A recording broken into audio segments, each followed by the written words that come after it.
It's finals day, it's Saturday, and it's Rodby. It's round 3 of the Champions of the Future, and it's the halfway point of the season. A beautiful circuit situated in the south of Denmark, just 2 hours south of Copenhagen. It is a cathedral of racing, and we are going to have some action-packed drama all the way through today. 4 superheats are upon us, plus the 2 finals at the end of the day. We started this weekend with over 200 drivers. We've whittled it down to around 70 odd now, and at the end of the day, it'll be down to just 36 drivers. It's going to be an incredibly close weekend of racing, but one more day, but the sun shines, the wind has dramatically dropped, and it is a beautiful day to go racing. The air temperature, though, still relatively chilled. It's around 11 degrees out there. It's still pretty cold, but like I say, as the day goes on, the weather and the temperature will rise. Will that depend on, or will that change the circuit conditions? Will that make it a little bit trickier for some of the drivers and how they get themselves set up for the day's racing? We don't know. But what we are going to know is who is going to be starting on pole for the finals later on today. We're about to find that out during these races. Superheat 1 for Junior and OK are the first to head out onto the circuit. Then later on in the day will be Superheat 2s for both Junior and OK. They'll be kick-starting at around 10:30 today. You can see the live pictures there of the dummy grid getting ready for the first of the Superheats, and it is the OK Junior category. Your man on pole position in this one for Paralyn, Vivek Kanthan, the American. What a weekend he's had. He qualified in 10th place this weekend. He currently sits 29th in the championship, but yesterday he took 2 heat wins, a 6th, a 5th and a 2nd. So it was an up and down weekend, but he comes away and he starts this one on pole position. The surprise driver, but brilliant to see. The circuit really proving a dynamic here at Rodby, and certainly a perfect track to go racing on. Jacopo Martinez starts alongside him yesterday. He did also have a race win. He qualified 2nd, and he starts his one P2 as well. He currently sits P14 in the championship, so he's certainly had an interesting one this weekend. Let's see what he can do from that inside row, because as you can see, once again, that front row has switched sides. So interesting to see what the drivers are going to go with throughout today. But again, joining me in the commentary box today, myself, Anthony Jordan, Vida Virtanen. Vida, welcome back to the commentary box. Yesterday was a brilliant day of racing. Today is a whole new day, different dynamic. Well, I mean, how are we feeling for this one? Yeah, good morning, everybody. Yesterday was a very intense day. A lot of heats, a lot of different winners, a lot of stuff going on the track all the time. So I'm excited for today. Yes, very much so. Lots of action about to head out into the circuit. You saw a brief look there at Jack Iliff, the other American driver for the Paralyn Motorsport team. Interesting day he had yesterday, 13th, and then the rest of them 3rd. Just alongside him, there is a look at Scott Lindblom starting on P3 on the grid. Qualified 27th going into this weekend. He sits 19th in the championship. Yesterday was an interesting day, couple of second places, anything like that. Very interesting weekend he's had. But like I say, what a comeback he's had through this weekend. Siding through the fields, that's really tricky for a driver to do, isn't it, over a course of a weekend? Yeah, you have to be smart, you have to be a bit lucky, you have to have everything, you know, lined in the way that you want to. But Scott did a great job yesterday. That's for sure. Yes, indeed. There's a look at the circuit that we're racing on, the Rodby karting ring in Denmark, the south of the country. Like we're saying, 2 hours just south of Copenhagen, in the middle of what can only be described as a wind farm and a construction zone, as the new tunnel that is being built to connect Denmark to Germany sits all around us. It is a fantastic facility and a fantastic circuit, and you can see there the factories that have been purposely built for that tunnel. So brilliant to see. A look at the flags, and that is a great indication of how much calmer the wind is today. Yesterday it was blowing a gale as well. On Thursday as well, it was also blowing a gale. Today, Saturday, finals day, even the turbines aren't moving. It is a still calm day. Does that benefit the karts in a way? Do you reckon they prefer having a windy day, or is a still day better for the engines? The still day is of course better, and I'm excited to see how the temperature and everything is going to be, because you know, like the temperature is going to go higher today. That's for sure. Yeah, 100%. Very much looking forward to see how this race goes on. There you can see the karts all lined up, ready to go for the first race of the day. Obviously now the grid's much larger, 36. We've had to say goodbye to many drivers. Like we were saying, we had over 200 entries going into this weekend in both the classes, and now, like you say, whittled it down to just 72 at the moment for the Superheat. That will then cut in half again. Only 36 drivers in the finals later on today. But as you can imagine, we are about to get this one underway. And you can imagine the pressure that's going to be on some of these drivers on this one. Like I say, Vidit Kanthan, what a weekend he's had. He started on pole, the whistle blows, and we're about to get the first race of the day underway. It's OK Junior, it's Superheat 1, and the karts make their way out on track. Vidit Kanthan starts this one on pole position. Like we say, qualified 10th and has had a dominant performance. He starts this one on the front row with Jacopo Martinez alongside. Scott Lindblom and Jack Eiliff go from row 2. Lewis Werrell and Alexander Bondarev go from row 3. Lewis Werrell, current championship leader, only qualified 6th. Yesterday had a DNF, but 2 race wins as well. Very interesting day. Bondarev alongside. Tame Soleil and Filippo Sala, they go from row 4 from Andy Consani and Gabriel Kernigan on row 5.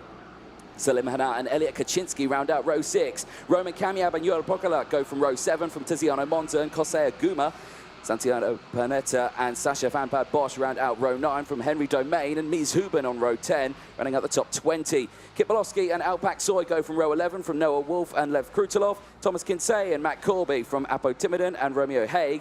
Grissim Skulinov and Guy Alberghino on row 15, rounding out the top 30 from Marius Barryberg, Luna Flusha, Sebastian Lettamaki, Nicholas Vayen, Morgan Knudsen and Sebastian Korpeng rounds out the 36 drivers in this one. Your race director Martin Bean sending the karts round one more time for their formation lap as we're about to get this race underway.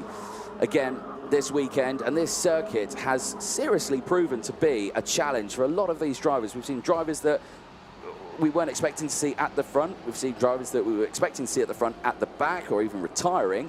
And the track as well is a big dynamic. Lots of overtaking opportunities. It's really closed in the racing, hasn't it? Yeah, it really has. And like you said, like Werrell and Bondarev now, of course, they always fight in the front, but now they're in the 3rd row in this, so it's interesting to see what they can do from there.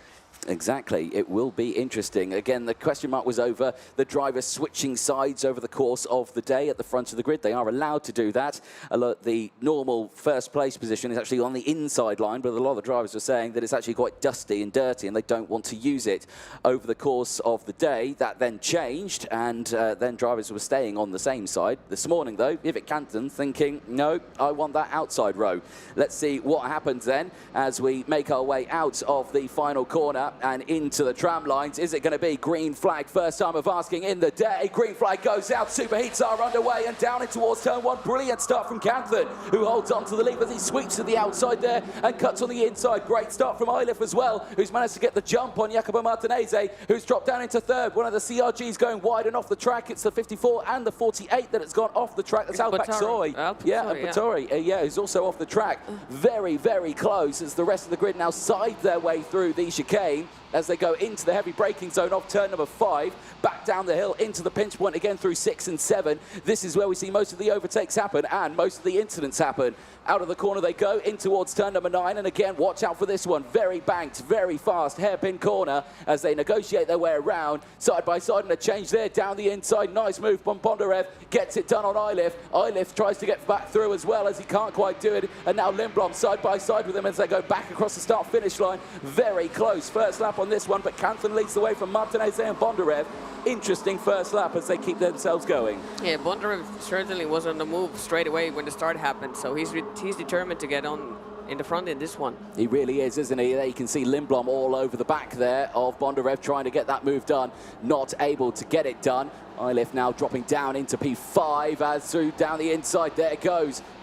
Lindblom, Bondarev instantly fighting back and gets in front as well. Crucially, that's allowing the 2 up ahead to break away, and now we're starting to get a train. 3rd place all the way down. Very, very tense moment here. Again, Lindblom down the inside for P3, gets it done. And now again, Eiliff close in, Werrell close in, Soleil's there, Consani, Salah, Salim Hanar as well, Kamiab, Kaczynski, Huben, Monza, Aguma, Panetta, Pocula, all the way down to 17th place. It's an incredibly packed grid here, as again, back down the start-finish straight. Lindblom looking relatively comfortable now, but watch out for the braking zone here as Lewis Werrell dives to the inside of Eiliff, gets it done, moves up into P5. Now as he gets his way through, And then a little further back, again, more of the drivers making through. I think it's Kansani on Team Soleil who just made that move. It was indeed. So Soleil dropping down the order, Kansani moving up. This is certainly very interesting. Of course, 13 laps now, these races, slightly longer. The longest races the juniors have done so far.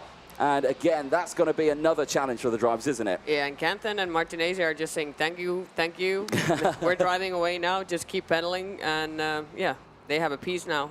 Everybody else is really in the race. Yes, indeed, getting very close here as Werrell's fighting to get back in terms in position here, and I think he's done it. He moves up now into P5. Kansani, Eilif and Sala still battling away, so Werrell there is under immense pressure here from Kansani and Eilif.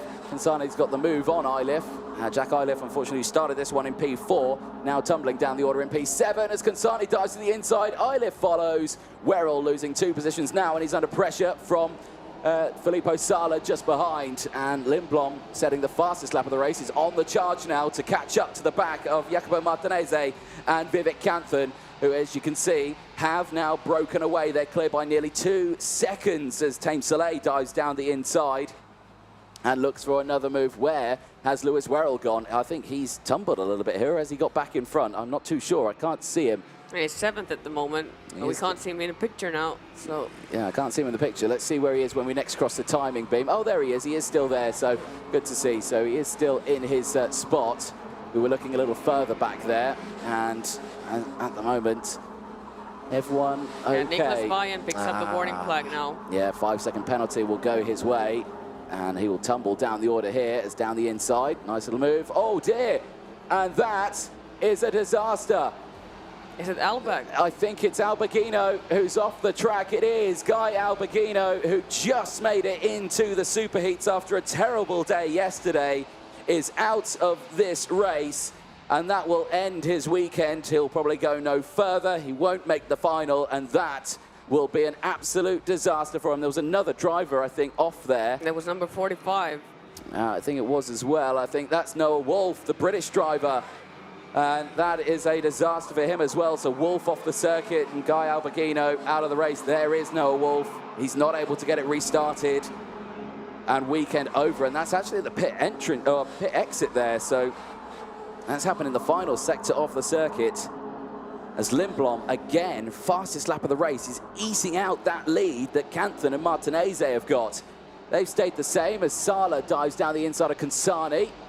That is for P7. Werrell up into P6 now. There is your race leader. And, well, to me, that doesn't look like 1.4 seconds. That looks a little bit lower than that. I think Lindblom's really closed in the gap here. Canthan, who did have a good day yesterday. His first day, however, wasn't the best. 6th and a 5th place finish. The second day, they did something. He sorted something out in the 10. It was a 2nd and 2 race wins. Like I say, qualifying also didn't really go his way. Started in P10. Started today, the surprise driver on a pole. But what a weekend he's had, and a huge improvement over the season so far. He's holding off some brilliant drivers. Like I say, Canthan way down in the order in the points classification. So a solid drive this weekend, and Martinez now all over the back of him. This could be a fight all the way to the end, couldn't it? Yeah, that's for sure. Martinez is looking for it, and now it's like 0.3 seconds, so he's getting there. And then we also, of course, have Lindblom, who's been doing the fastest laps now for, what, 2-3 laps? Oh, dear me, and there's another 2 cuts off. Salim Hana, who's off, and it's with another of the Ricky Flynns. And is that Roman Kamyab? It is. The 2 teammates have collided into each other. What a disaster at the turn 7 hairpin, and both of them are out of this race. And again, that could mean their weekend over for the 2 Ricky Flynn Motorsport drivers.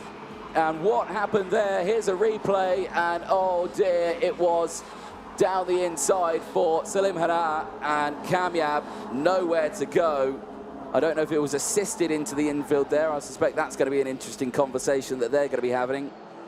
But my goodness, what a way to end the weekend. And unfortunately for those 2, they sit broken and destroyed at the side of the circuit. Action here, though, because it's changed at the front. Martinez leads the way now as Vivek Canthan gets overtaken by Scott Lindblom, who's also managed to get through. This is the battle for the race lead. Martinez now under pressure from Lindblom, who dives it down the inside through the final corner. Now takes the lead of this race. Into the slipstream they go, down in towards turn number 1, and Lindblom under pressure here because Martinez will pull out of the slipstream and most likely go for the move here down the inside. Yes, he does. And Canton follows as well. So Lindblom and Bondarev follows. Well, Bondarev tries. So Bondarev there in P4. And he has latched onto the back of this battle as well as Werrell sets the fastest lap of the race. He's sitting in P5. He is the one just behind this battle who is going to start to close in now. So keep a very close eye on him. There you can see him. He's bringing Filippo Sala, or Jack Iliff, sorry, I should say, along for company.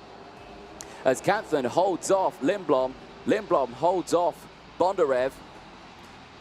Keep an eye on this one. Lindblom going a little bit defensive there into the hairpin. But holds on to it and a change for the lead. Vivek Canton back in the lead. Look at this, the young driver. What a weekend he's having. He is certainly proving to be a talent around this Rodby circuit. He is absolutely loving the track. And he's certainly showing what he's got as Lindblom dives it down the inside of Martinez. And he holds on to it. So Martinez says no. He tries again. And this time, Lindblom gets the move done, moves up into second place. Martinez will fight back. He'll go for the switchback here if he can get the momentum out of the corner. And no, he can't. He little bumps into the back as Lindblom will go defensive to maintain that position. The switchback as they go through in towards turn number 8. Gets it done. Very risky move that, because if you go off the racing line, the tyres get dirty and you'll just see yourself slide off the track. Werrell's caught up to the back of Bondarev now, so Werrell all over that rear bumper. Keep a very close eye on him. He's good in these sort of conditions. He's good in these sort of situations as well. Reads the road very, very well, and he pulls out of the slipstream here on Bondarev. He's got the run in towards turn 1 and gets it done. What an overtake that was through turn 1. Absolutely flat out nail-biting stuff. How on earth he didn't run wide on the exit of 1, I'll never know. But he moves up another position now and goes behind Lindblom, who is all over the back still of Martinez. But look at Vivek Canton.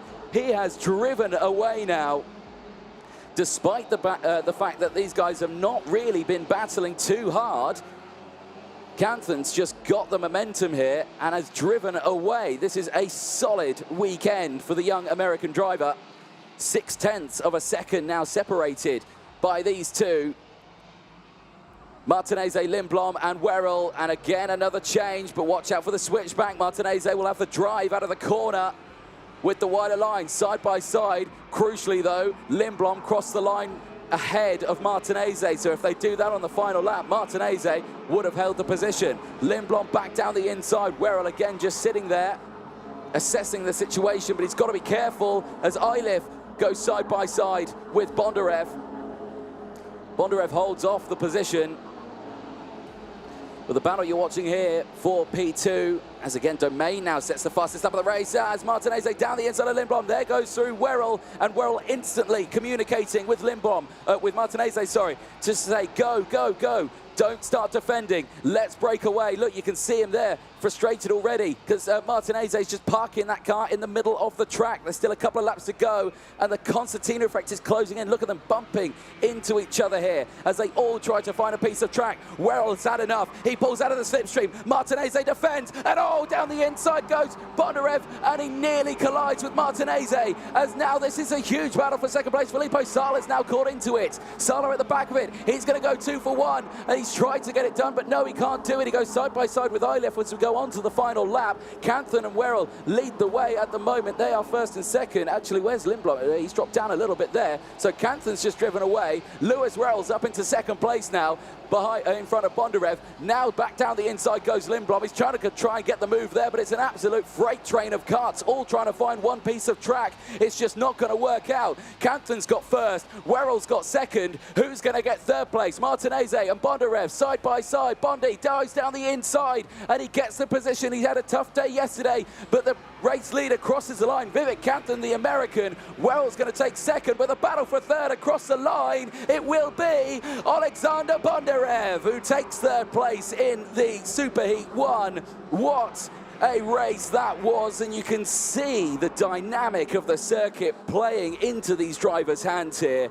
How close could you make it all the way to the end? But what a result.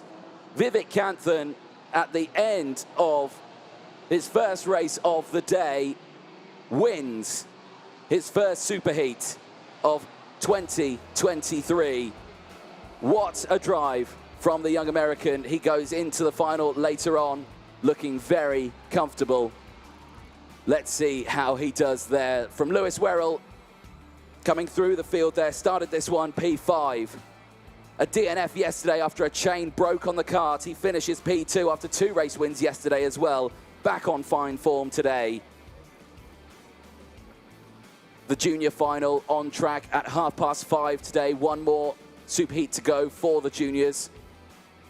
That heads out on track at 10:30 today. A look at the provisional classifications then at the end of Superheat 1. Vivek Canthan takes the win from Lewis Werrell, Alexander Bondarev from Jack Eiliff, from Jacopo Martinez and Scott Lindblom, Andy Consani and Tame Soleil, Tiziano Monza and Elliot Kaczynski from the Mies Huben and Kosei Aguma, Gabriel Kernigan from Kit Bolowski, Filippo Sala and Joel Poccola. Unfortunately, we didn't talk a lot about these drivers. The racing at the front, very intense.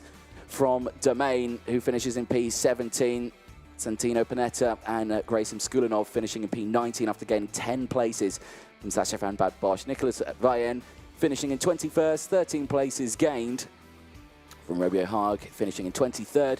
From Lettamaki, Korpen, Corby, Timonen, Barry Berg, Flusha, Krutlov, Knudsen and Thomas Kinsey for retirements. The 2 Ricky Flynn motorsport drivers, Cam Yaba and Hannah Nowolf and Guy Alberghino finishing at the back of the grid in 36th place. Well, that's certainly one way to start a Saturday final day, but the highlights from the race. A great start from Canthan, got the jump and that outside line, he wanted to pick it and it worked very well for him, as well as his teammate Jack Eiliff. There may have been a bit of teamwork in that one. Martinez would slot into 3rd place at the start and there would be a bit of drama further back in the grid as a couple of drivers were going a little bit wide and handsome. Then you would have the contact between Guy Alberghino and Noah Wolf. This battle, though, here really raged on all the way throughout. The battle for 2nd place went on and on all the way to the end. That was the contact between the 2 Ricky Flynn motorsport drivers who would then end their weekend prematurely. Lindblom then was battling with Martinez, Eiliff and Alexander Bondarev. Werrell would come into the fray as that last-ditch attempt there from Jacopo Martinez to hold on to it. Bondarev taking full advantage of the situation and just full send down the inside. Lindblom tried his hardest to fight back through the hairpin. It didn't work out all his way, but Martinez, Bondarev, all fighting right to the end. Look at this, a huge scrap for 3rd place at the checker flag, but nothing could take it away from this young man here. Vivek Canthan, who has dominated so far this weekend, his best performance this year, and he is down in Parc Ferme with Vida Virtanen. Over to you. Okay, Vivek, like Anthony just said, you've dominated this weekend. How was the Superheat? It was a little bit of a battle at the first. Yeah, we got away at the start. Obviously, I swapped sides to help my teammate. I think it went well. And then, yeah, I think Jacopo caught me a bit. I was also conserving a little bit. Then once I saw him catching, I started to push a bit more.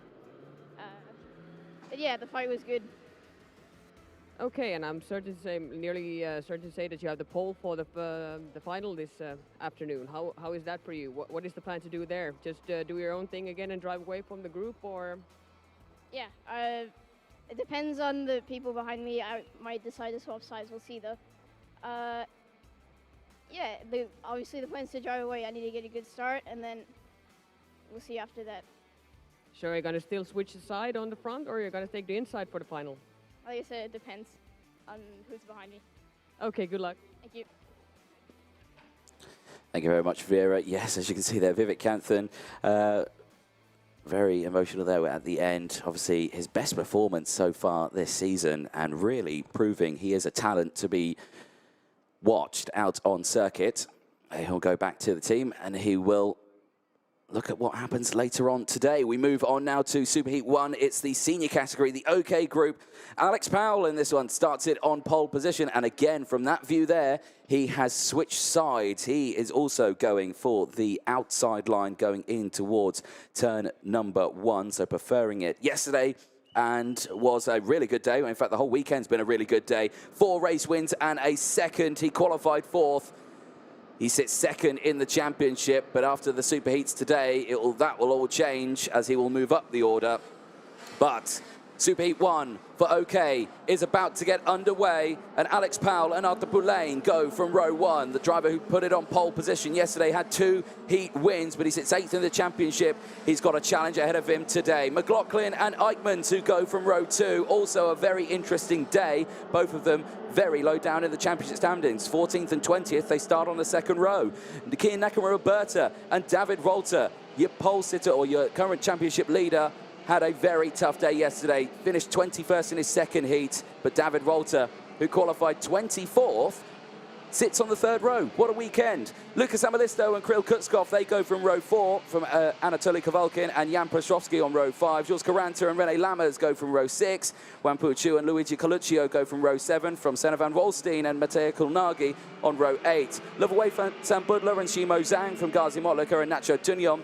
Jens Streyer and Lucas Fluscher go from row 11. Emanuele Oliveri and William Go from Ramis Henderson and Dante Vinci on row 13. Matilda Patz and Eva Bastrada on row 14. Andrea Dup and Jakub Rashki on row 15, rounding out the top 30 from Vladimir Agahom and Victor Smith. Vasilius Michailidis rounds out the 33 karts that go out onto the track for this race. And, well, what a race and weekend it's been. Like we were saying yesterday, Powell, what a weekend. He didn't have a perfect one, though. That was taken away from Nakamura-Berta, who just pipped him to the line in the final race of the day. Arthur Poulain has had an interesting weekend as well. Qualified pole, 8th in the championship. He had 2 heat wins, 3rd, 4th, and a 2nd over the course of the weekend. McLaughlin, who had a tough weekend, he finished 11th in his first heat, came back with a 3rd, 2 heat wins and a 6th, qualified 2nd this weekend, and so far it's been relatively okay for the Irishman. Ian Eichmanns, though, 8th in qualifying, sits 20th in the championship. He has not had a race win so far this weekend. A 3rd and a 2nd is his best results, 4th and a 7th later on in the weekend. But today now is a new day, and which side of the grid is going to work? Here we go, into the tram lines, revs rise, lights go out, and here we go, down to turn 1, great start from Powell as he sweeps across, as the whole field goes through, jostling in the mid-pack, several cuts off actually, but it looks like everyone slightly got away with that one. I don't know who it was who has gone off the track, we'll try and confirm that. It is the 294, it looks like a Falcon who's off the track. It is Jens Streyer, who has not had a good weekend at all. He had collisions yesterday and he tries to get it restarted. It's wanting to go, but it's not going to happen. And Jens Streyer is out of this superheat. And oh dear, a huge coming together there. At least 3 or 4 karts off the track. It's 3 of them who have collided into each other. And that looks to me like Senna van Wolstein is one of them, Lovaway Sam Budler, and Shimo Zhang, who's all off the track. Well, Senna van Wolstein, who had a brilliant day yesterday, is going to try and get it restarted, but it's not going to happen. Sam Budler's out, Shimo Zhang's out, and again, huge drama for those two. As again, it still rages on, this battle here all the way throughout. Lucas Amelisto still in that fray. At the back of it, trying to get it through. McLaughlin trying to fight through as well, loses out to Samelisto. So Powell leads the way from Poulain and has already got a 1.1 second advantage. Ian Eichmanns is there in 3rd place still from Volter, Kutskov, Lammers, McLaughlin. There you can see Caranta up into P9. So René Lammers, there you can see looking to the inside, gets it done, but at what cost? Because now he's going to have to battle against Samelisto through the corner. Samelisto gets the switch over and will dive down the inside as the 2 drivers go tooth and nail down the start-finish line. There's your 3 drivers all sitting together. That would be a very interesting conversation, I can imagine, about what happened there. It's back down the inside. There's Wampuchu getting the move done on Caranta. Caranta now just falling a little bit down the order. Keep a very close eye on these drivers. McLaughlin looking to the inside there, not going to go for the move. Back down the inside there. The 291, William Go, gets it done on Wampuchu, moves up. Gets another position there, Caranta falling down just that little bit now.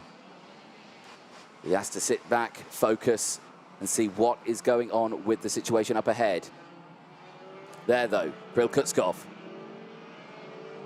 looking like he wants to go for the move there, not able to get it done. So out they go, back across the start-finish line, and a technical flag going out to Ivo Bastrada, and well, oh dear, that's Kia Nakamura Berta, and well, that's heavy damage there to Nakamura Berta. What on earth has happened to him?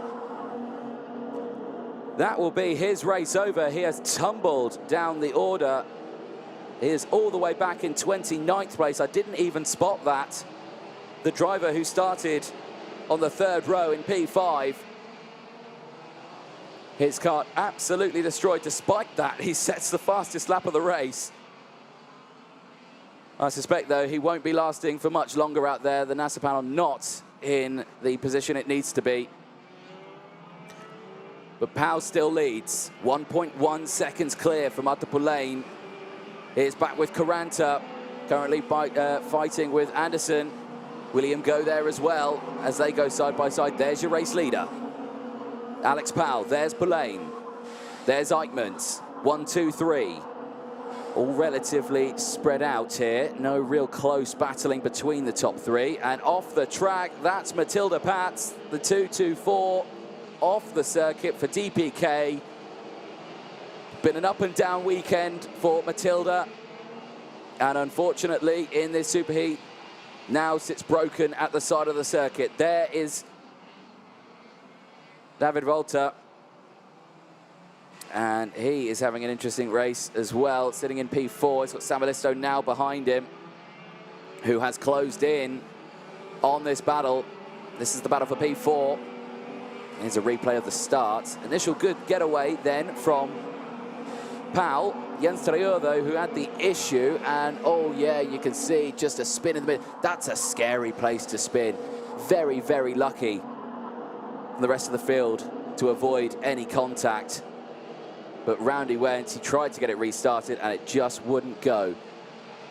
Then this was this incident here, the 3 drivers, Senna van Volstein, Sam Budler, and Shimo Zhang, coming together into the hairpin. As a change now for P4. Samalisto's past David Walter. David Walter yesterday, who did have a race win in his first heat, looked certainly like one of the quicker drivers here. Struggled in the second half of the weekend, though. 5th to 6th and an 8th place. Currently sits in P5 at the moment. There's Pau, though, still doing exactly what he needs to do. 1.2 seconds clear from Pulain on your screens right now as Pau again, fastest lap of the race. He was constantly doing this over the course of yesterday, setting qualifying times in the qualifying heats. Looking after those tyres quite a lot. This was the move then for P4. Samalisto diving down the inside of the turn 9 hairpin. And gets that done, so nice little move there. With the infield, back with Eichmanns, who sits in P3. Well, kind of really at the moment, he is just driving around the track, doing his very best to try and match the pace here as the drivers disappear up the road. Nothing worse than seeing that. You're driving, you're going as fast as you can, and you can just see the drivers up ahead just disappearing down the road. There is not a worse feeling out there. Samalisto, though, has the opposite. He is closing in on Eichmanns. He has got the speed here, and actually went purple in sector 1 on that last lap. So again, Lucas Samalisto on the pace here. Now that's another driver. I think that's Victor Smith. I think that's Victor Smith out of this race for the Diamond Racing team, and he sits at the side of the circuit as well. It is. Well, what a disaster.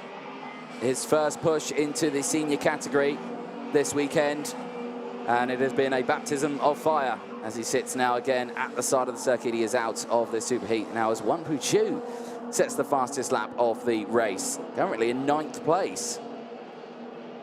He's behind these drivers. He's currently battling with McLaughlin and Coluccio in front and behind him as we continue to watch David Walter. Back with your race leader, Alex Powell, as Nakamura Berta still out on the circuit, so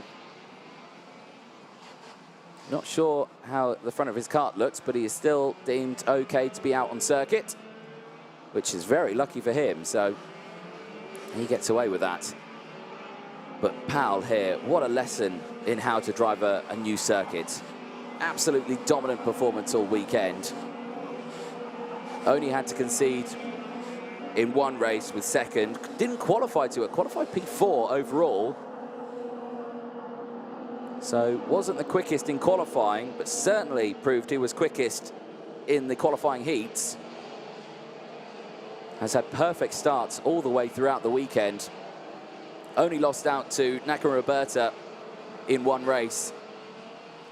As the battle here is raging on, you've got Lammers, Kavalkin, and McLaughlin. Kavalkin's got the move done on Lammers, and now so has McLaughlin. So Lammers falling down the order. Oh no, he hasn't. He's still in front of him. So McLaughlin's still behind Rene Lammers.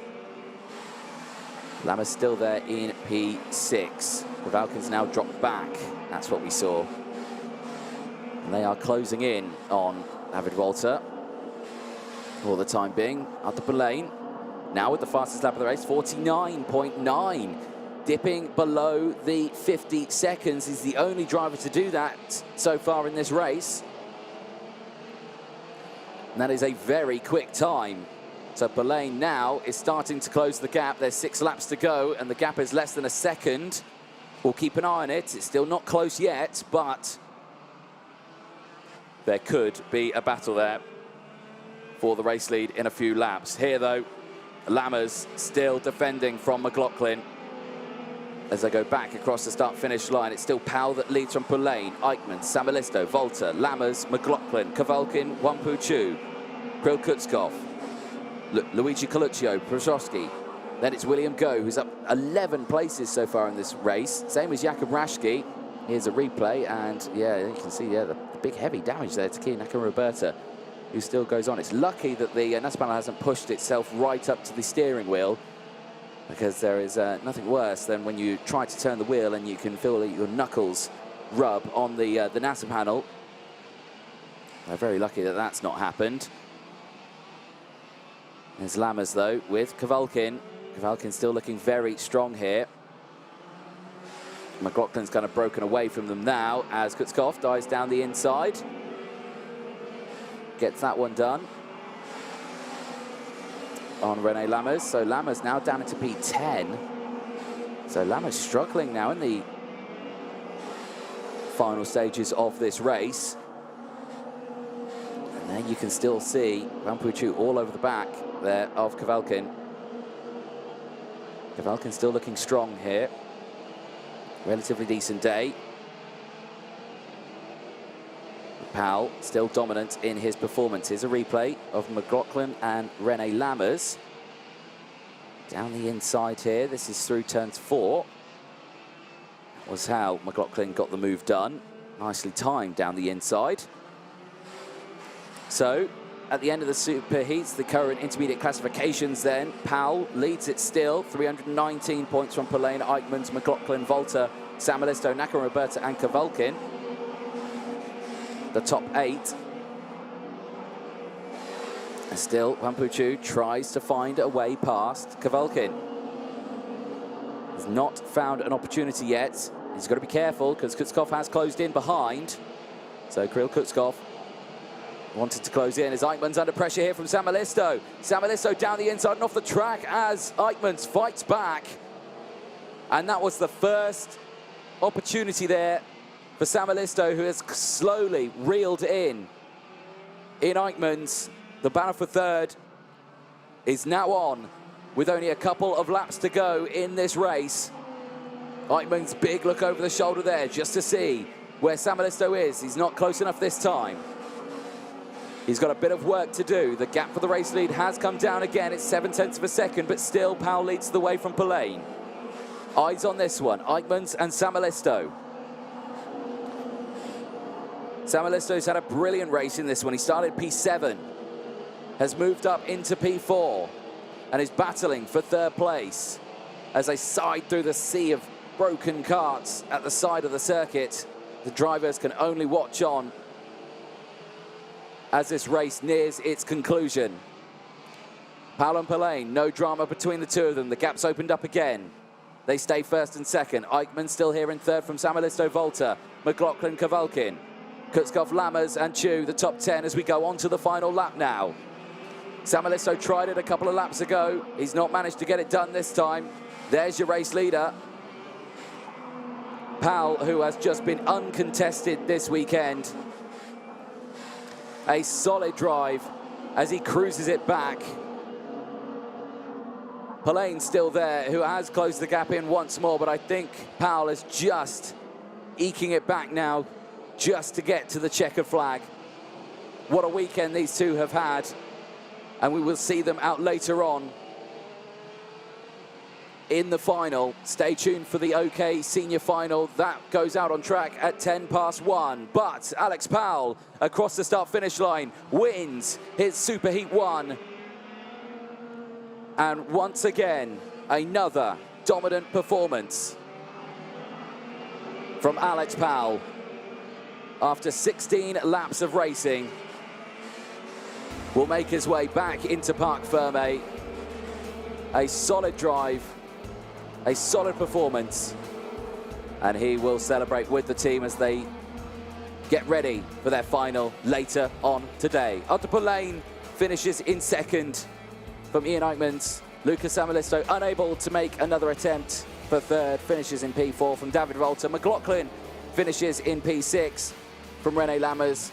Guangpu Chu, Kirill Kutskov and Jan Petrovsky rounding out the top 10. Luigi Coluccio finishes in P11 after gaining 3 positions from Kolnagi, gaining 4. Nacho Tuni on good race, gaining 7 positions. He finishes in 13th place from Jules Caranta in 14th. Emanuele Oliveri, another dominant drive, 8 positions gained in the Superheat. He finishes in the top 15 from Anatoly Kavalkin. Remus Anderson finishing in P17 after gaining 8 positions from Jakub Rashki's 12 positions gained, finishing in P18 from William Go. Ian Nakamura-Berta unfortunately dropping all the way down to P20 with damage to the front of his kart. He will have to assess the situation and come back a little bit stronger in the final. If he makes it into the final, he should be good. He sits 7th in the point standings. He should be fine. Lucas Flusha finishes in P21 from Dante Vinci. Gazi Motlika, Vasilios Michailidis finishing in 24th place after gaining 9 positions from Velma Alcahom, finishing in P25.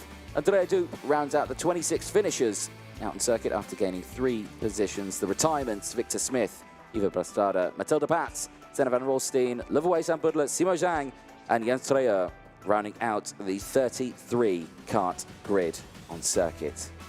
Well, the first of the Superheats is finished. The second installment coming up next. Let's look at some of the highlights from that race. And again, perfect start from Powell. Gets away well. Eichmann slotted into second. There was the moment that Jens Treyer spun and karts having to avoid by taking to the outside. And Treyer tried to get that started. Unfortunately, it would not, and he would fall down the order. Then you had the collision between Senna van Volstein, Liverway Budler and Shimo Zhang at the hairpin. And the heavy damage there to Kian Nakamura-Berta. Unsure of how that happened, but he would tumble down the order as well. Main battle was in the middle of the pack. McLaughlin, Volta, Lammers, Chu and Kutskov all battling for position. As again, the drive from Samalisto coming through the field. A solid performance. 7th, he started this one, finishing in P4. Tried to get Eichmann's at the end of the race. There was the move there, and it just didn't work out as Caranta and one of the other cars going off the track. Didn't see that one earlier on, but Powell would win from Otto Polaine, and Ian Eichmann's, he goes into the final later on top. Here we go then. We'll head down to Parc Ferme with Vera Virtanen. Okay, Alex, I only have one question for you now. Who's going to stop you today? I don't know. I'm not too sure. We've been really good all weekend. Obviously not perfect because there's always things that we can improve on, but no, the whole team, collectively, we've been working really, really well this weekend. So we have a few things to improve for the final later on today. But no, so far everything is looking quite good. Okay, we'll see what happens in the final, and you have the pole now, so good luck. Yes, thank you. Thank you very much. Thanks, Vera. Alex Powell there. I say, brilliant question, that one. Who's going to stop you? Well, no one knows.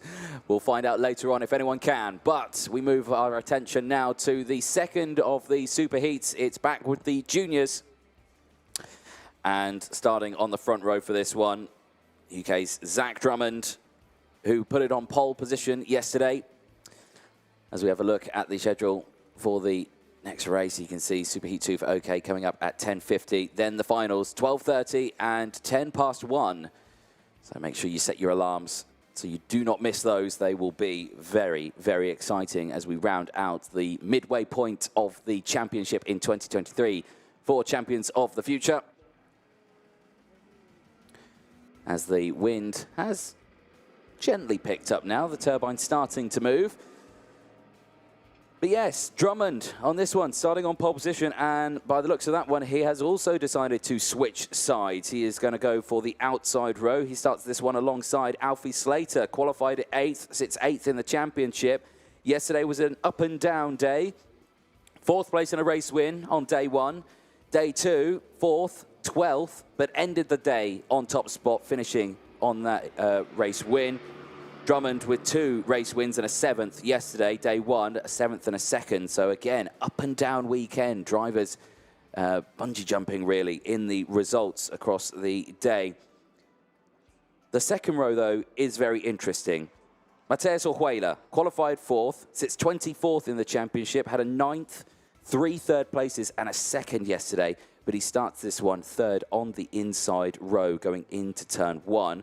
Oliver Kinmark though, 66th in the championship, not scored any points. He will have scored his first championship points going into this weekend. He had a 3rd, 6th, 2 5th places and a 3rd yesterday. He qualified 18th and he starts on the 2nd row in P4. And crucially, with Drummond switching sides, Kinmark's got the advantage here to try and break away as well. So keep a close eye on that one. The row just further back as well, Stepan Antonov and Christian Kostoya. Another interesting weekend. Kostoya qualifying 3rd. Sits 15th in the championship. Again, was a tricky day yesterday. Started the day with a race win, then a retirement, finishing in P29th, coming back later on in the day with a 2nd, with Antonov qualifying 21st. His first race was a heat win. Superheat 2 for OK Junior heads out on circuit. Here's how they line up. Drummond from Slater, Orjuela from Kinmark, Antonov from Kostoya, the front 3 rows. Murilo de Rocha and Doris van Langendonk go from row 4 from Ethan Ellen and Louis Cochet on row 5. Timo Ramakas and Arjun Kraling, Maria Neto and Noah Montero go from row 7. Marcus Shilkunis and Nicholas Schaufler, who's had an interesting day yesterday, they sit on row 8. Skrill Ditiev and Jindrich Peschel round out row 9. Kian Fardin and Augustus Toniolo go from row 10 from Oliver Rasmussen and Scott Marsh. Alphonse Mittinen and Kimi Tani go from row 12. Ludovico Busso and Davide Bottaro go from 13th. Clara Kowalczyk and Philip Embank go from row 14. Jarek Clark and Lewis Francis go from row 15, from Wojciech Woda and Vasilis Apostolidis on row 16. Mike Parelia and Lorenzo Campos on row 17 from Victor Rad and Louis Castellini, rounding out the 36 cut starting this one. We're about to find out who are going to be the 36 that will be eliminated from the weekend as we get this race underway. It's been once again an interesting weekend and an okay weekend for Zach Drummond here. 2 race wins at a 7th yesterday. Not a bad result. He starts this one on pole. Where will he position himself, though, for the final later on? Let's find out. Last few checks being had as the temperature rises here at the circuit. We're up to 15 degrees now. So it's certainly warming up out on circuit as we get going for the last of the Superheats for the junior OK category. 1,200 meters, this track layout. 12 corners and a fabulous cathedral for racing. Here we go. Into the final corner. Revs rise. Drummond and Slater into the tram lines. Lights, go, not out. We go round again. Tension building. drivers out of formation. They'll sort themselves out. They'll go again. Martin Bean having a good look at the start there and judging that it is not good to go ahead. He sends them around one more time. And again, that just puts wear on the tyres. Tyres been a big focus going into this weekend. Again, the track itself looking okay. Lots of rubber has gone down. Only the 1.5 sets that these drivers have allocated to them. They do get a brand new set of boots for the final later on.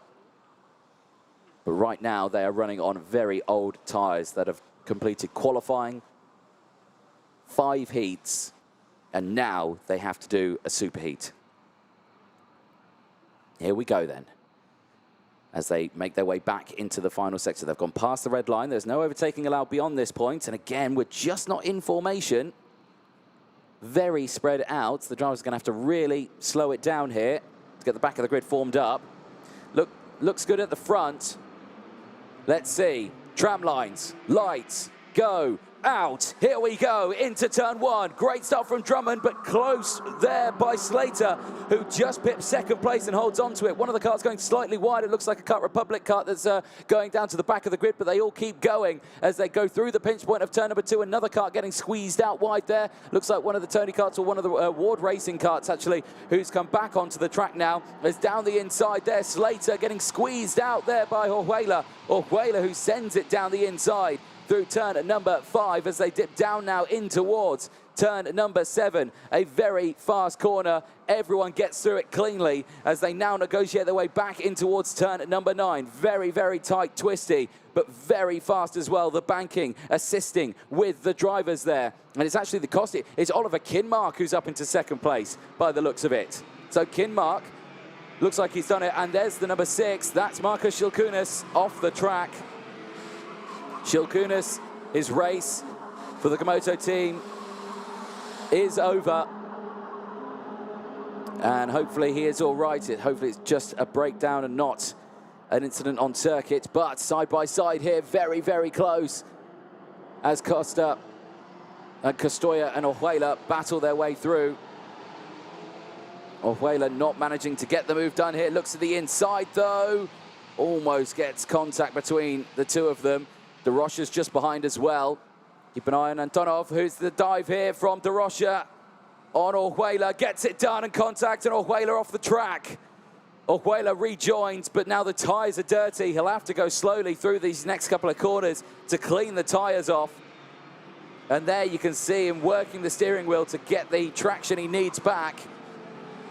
So De Rocha up into 4th. Antonov into 5th. Ramekers is there in P6. Timo Ramekers, who has not had the best of weekends.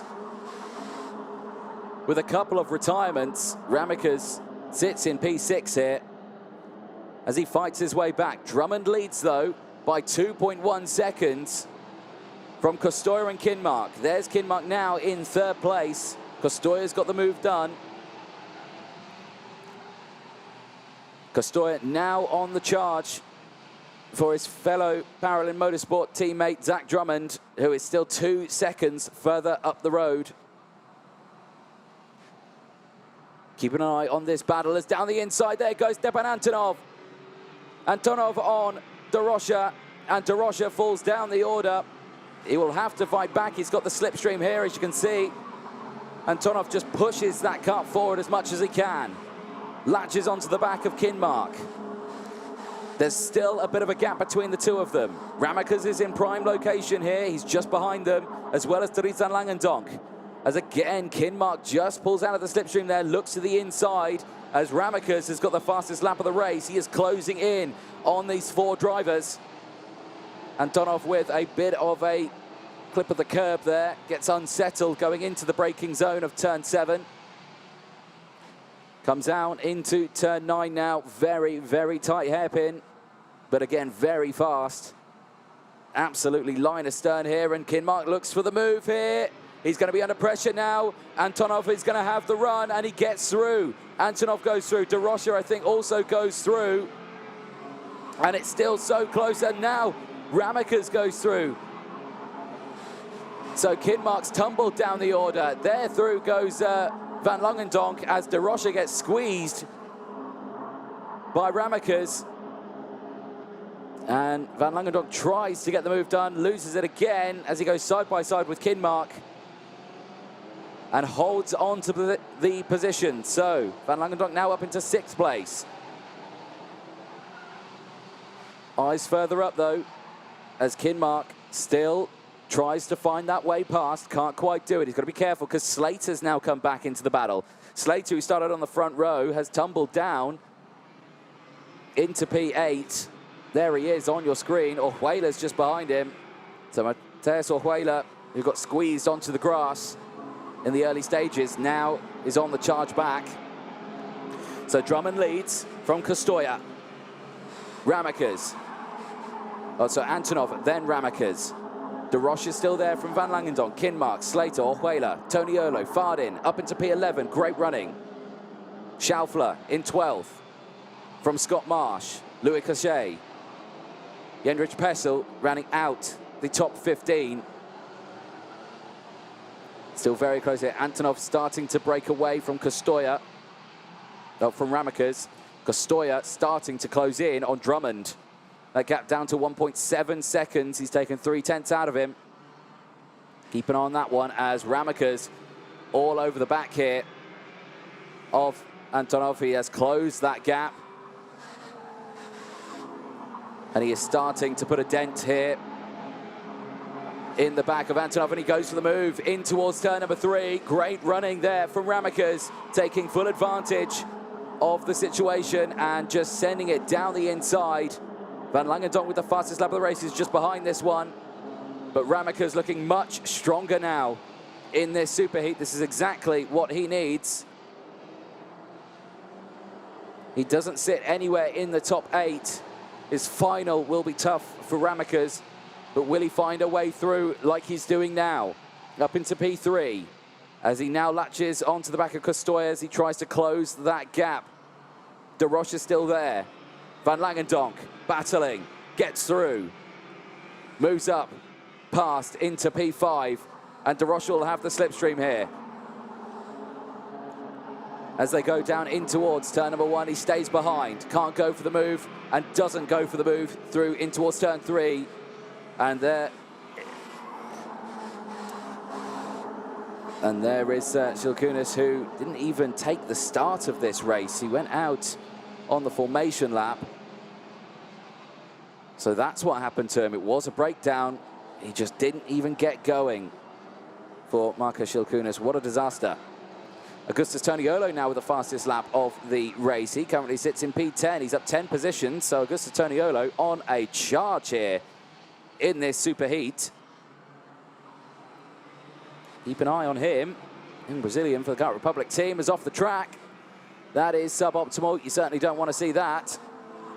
And he tumbles down the order. I think that was Mike Perella there for the Closer Sports team, who tumbles down the order. There's Scott Marsh just getting through. I think he's battling with his teammate Derek Clark, as Van Langendonk again now with the fastest lap of the race, as Schaufler sees a warning flag. Well, Schaufler, who's currently in P12, now will see 5 seconds added to his race. He will certainly not like that as these two go side by side, and Kinmark then nearly off the track as he battles away. So Kinmark then nearly going off the track as he battles with Slater. Slater manages to get the move done, and Kinmark tumbles down the order once again. There, Antonov now behind Van Langendonk. So Antonov slowly falling down the order. He's under pressure from De Roche now. So De Roche wanting to go for the move, and there is a cut off the track, and that is a disaster. Who is that that's gone off? I think a couple of carts actually are tumbling down the order. 3 carts, Alphonse Mittinen, Noah Montero and Wojciech Woda. I think that was Wojciech Woda. There is a very broken Alphonse Mittinen. And that doesn't look to be, well, he's got it going now. It looked like it was a bit bent there on the back, the axle. But he seems to have got it going again. So Alphonse Mittinen now at the back of the grid, tries to restart, and there is Noah Montero who has not managed to get it going, and he sits at the side of the track. And he will watch the rest of this race from the sidelines. Yeah, not my fault, he says. Well, Drummond and Kostoja is actually getting very interesting now. This is the battle for the race lead. What's happened to Drummond? He has lost his 2-second advantage. He had 2 seconds here from the rest of the grid. And now he's under pressure from Kostoja, Ramekers, Van Langendonk, Antonov, who are all there. They have closed right in. There is only a couple of laps to go. And what is Kostoja going to do here? Kostoja all over the back of his teammate as they go through turn one. Very, very close, very fast, absolutely flat out through these two corners, then into the braking zone of turn number 3. Kostoja looking for an opportunity here. Into the inside here through turn number 4, and he gets it done. Kostoja takes the lead. Kostoja leads as they go through, but Drummond instantly fights back through turn number 5 as they go side by side. Watch out for Ramekers. Ramekers knows exactly what to do in these situations, and then he slices the two teammates in half and puts it into P2. Ramekers now up into P2, and with an advantage here, he could go for the race lead. Not in towards this corner though. Drummond holds it on the inside line and gets a mega exit out of the hairpin. Back in towards turn number 10 and 11 as Scott Marsh gets a warning flag. He will see 5 seconds added to his post-race time. Back out of the final corner, over the start-finish line they go. Drummond leads on the final lap from Ramekers, Kostoja, Van Langendonk, Antonov, De Rocha there as well. Watch out for Ramekers as Drummond hugs the inside line. Defensive in towards turn number 3, into 4. Watch out for the switchback here as they go through. Potential side by side. Watch for the dive down the inside through turn 5. Not this time. Drummond defending beautifully here. Positioning that car right where he needs it. And again, down the inside in towards turn number 7. Very tricky to defend around this track as there are so many opportunities to go for the move. Concertina effect kicks in. Contact between Ramekers, Kostoja and Drummond, but they all get out of the corner. Ramekers drops down into 3rd. Kostoja up into 2nd, side by side. The teammates to the line. Who's it going to be? It's going to be Drummond who takes it across the line from Kostoja. Ramekers finishes in 3rd. The two teammates absolutely line astern. 0.03 of a second across the line separated the two teammates. But Zach Drummond, after 13 laps, he started on pole. He qualified pole. He sits 9th in the championship. 2 race wins yesterday and a win. Comes into today and wins his Superheat. It puts him 2nd for the final later on today. Vivek Kanthan secures his pole position start for the final. Jacopo Martinez will start 3rd from Lindblom. Werrell will start 5th from Kostoja, Slater and Orjuela, who finish in the top 8. What a drive though from Thibaut Ramekers, who finishes in 3rd. Started this one in P11 and came through the field. What a drive. So Drummond will take the win from Christian Kostoja. Thibaut Ramekers, Murilo De Rocha, Stepan Antonov from Dries Van Langendonk, Alfie Slater, Mateus Orjuela from Augustus Toniola, who gained 11 positions, finishing in 9th place. From Kian Varden's 9 positions gained, he rounds out the top 10. From Oliver Kinmark, who unfortunately dropped down to P11 at the end of that one. From Nicholas Schaufler, who finishes P12, but also has that 5-second time penalty. From Krill DTF, finishing in P13. From Louis Cochet, Jindrich Peschel, and Oliver Rasmussen rounding out 16th place. Derek Clark gaining 12 positions, finishing in P17. Ethan Lennon, Lorenzo Campos and Luis Francis finishing in P19 and 20. Both of them gaining several positions in that race. Here's a look then at some of the highlights. Again, good getaway for Drummond, and he would drive away. 2 seconds was his advantage. It would all come tumbling down as then he had to battle his way through the last couple of laps, as we even saw a retirement before the race even started, which was a disaster for Marko Šilkunas. He didn't even get to start the race. 127 going off the track there, not what you want to do. Yeah, Mike Pirelli there, who had a moment. Then Oliver Kinmark, who struggled. He unfortunately tumbled down the order, but the race would end very, very closely with the two teammates, Drummond and Costoya, side by side across the line. Photo finish, but Drummond would take it. And that just shows that final corner will promote some very close racing. We're ready down in Park Ferme, though. We'll head over to Vida Vettinen. Okay, Zach, that was a hard race in the end, but you managed to win.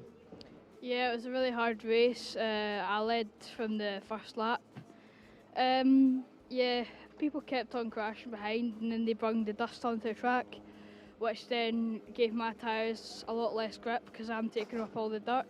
And then they've just got a nice clean track, and that's really how they caught me. But I know Christian's really fast, and then he overtook me, and then I overtook him straight back, and then I defended for the rest of the race because it was one lap left, and you always got to fight for the winner.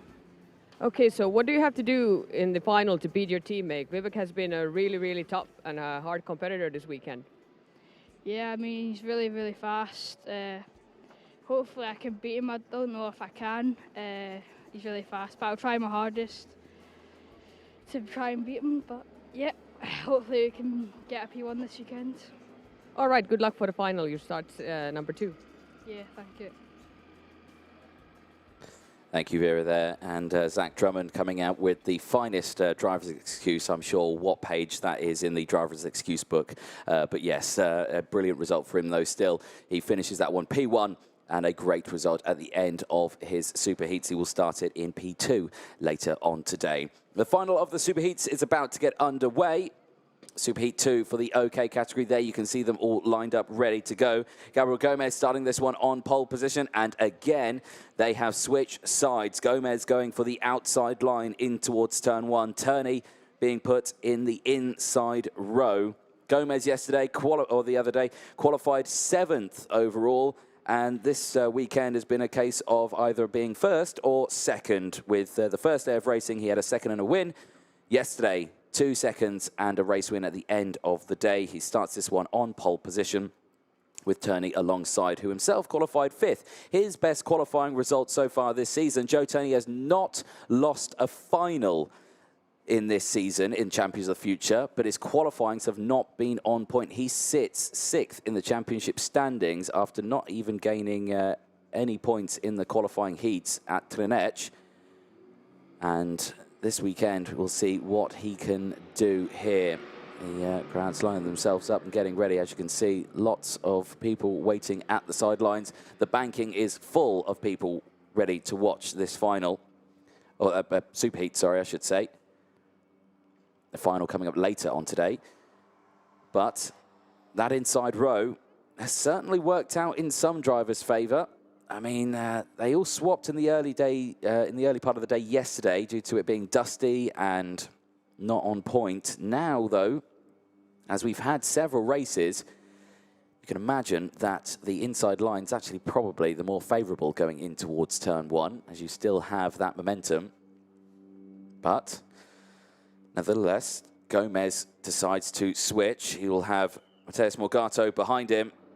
Here we go then, the final Superheat. It's Superheat 2, it's the B group, it's the OK category.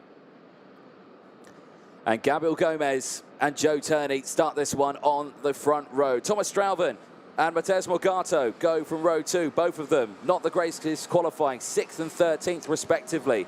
Tarvan Eshkol and Javier Avramidis go from row 3, from Sebastiano Pavan and Mark Dubnitsky on row 4. Maximilian Popov and Martin Molnar on row 5 from Stoltzamanis and Magic Gladys on row 6. Nathan Ty and Len Neisch go from row 7 from Gustav Brunevsky and Miguel Costa.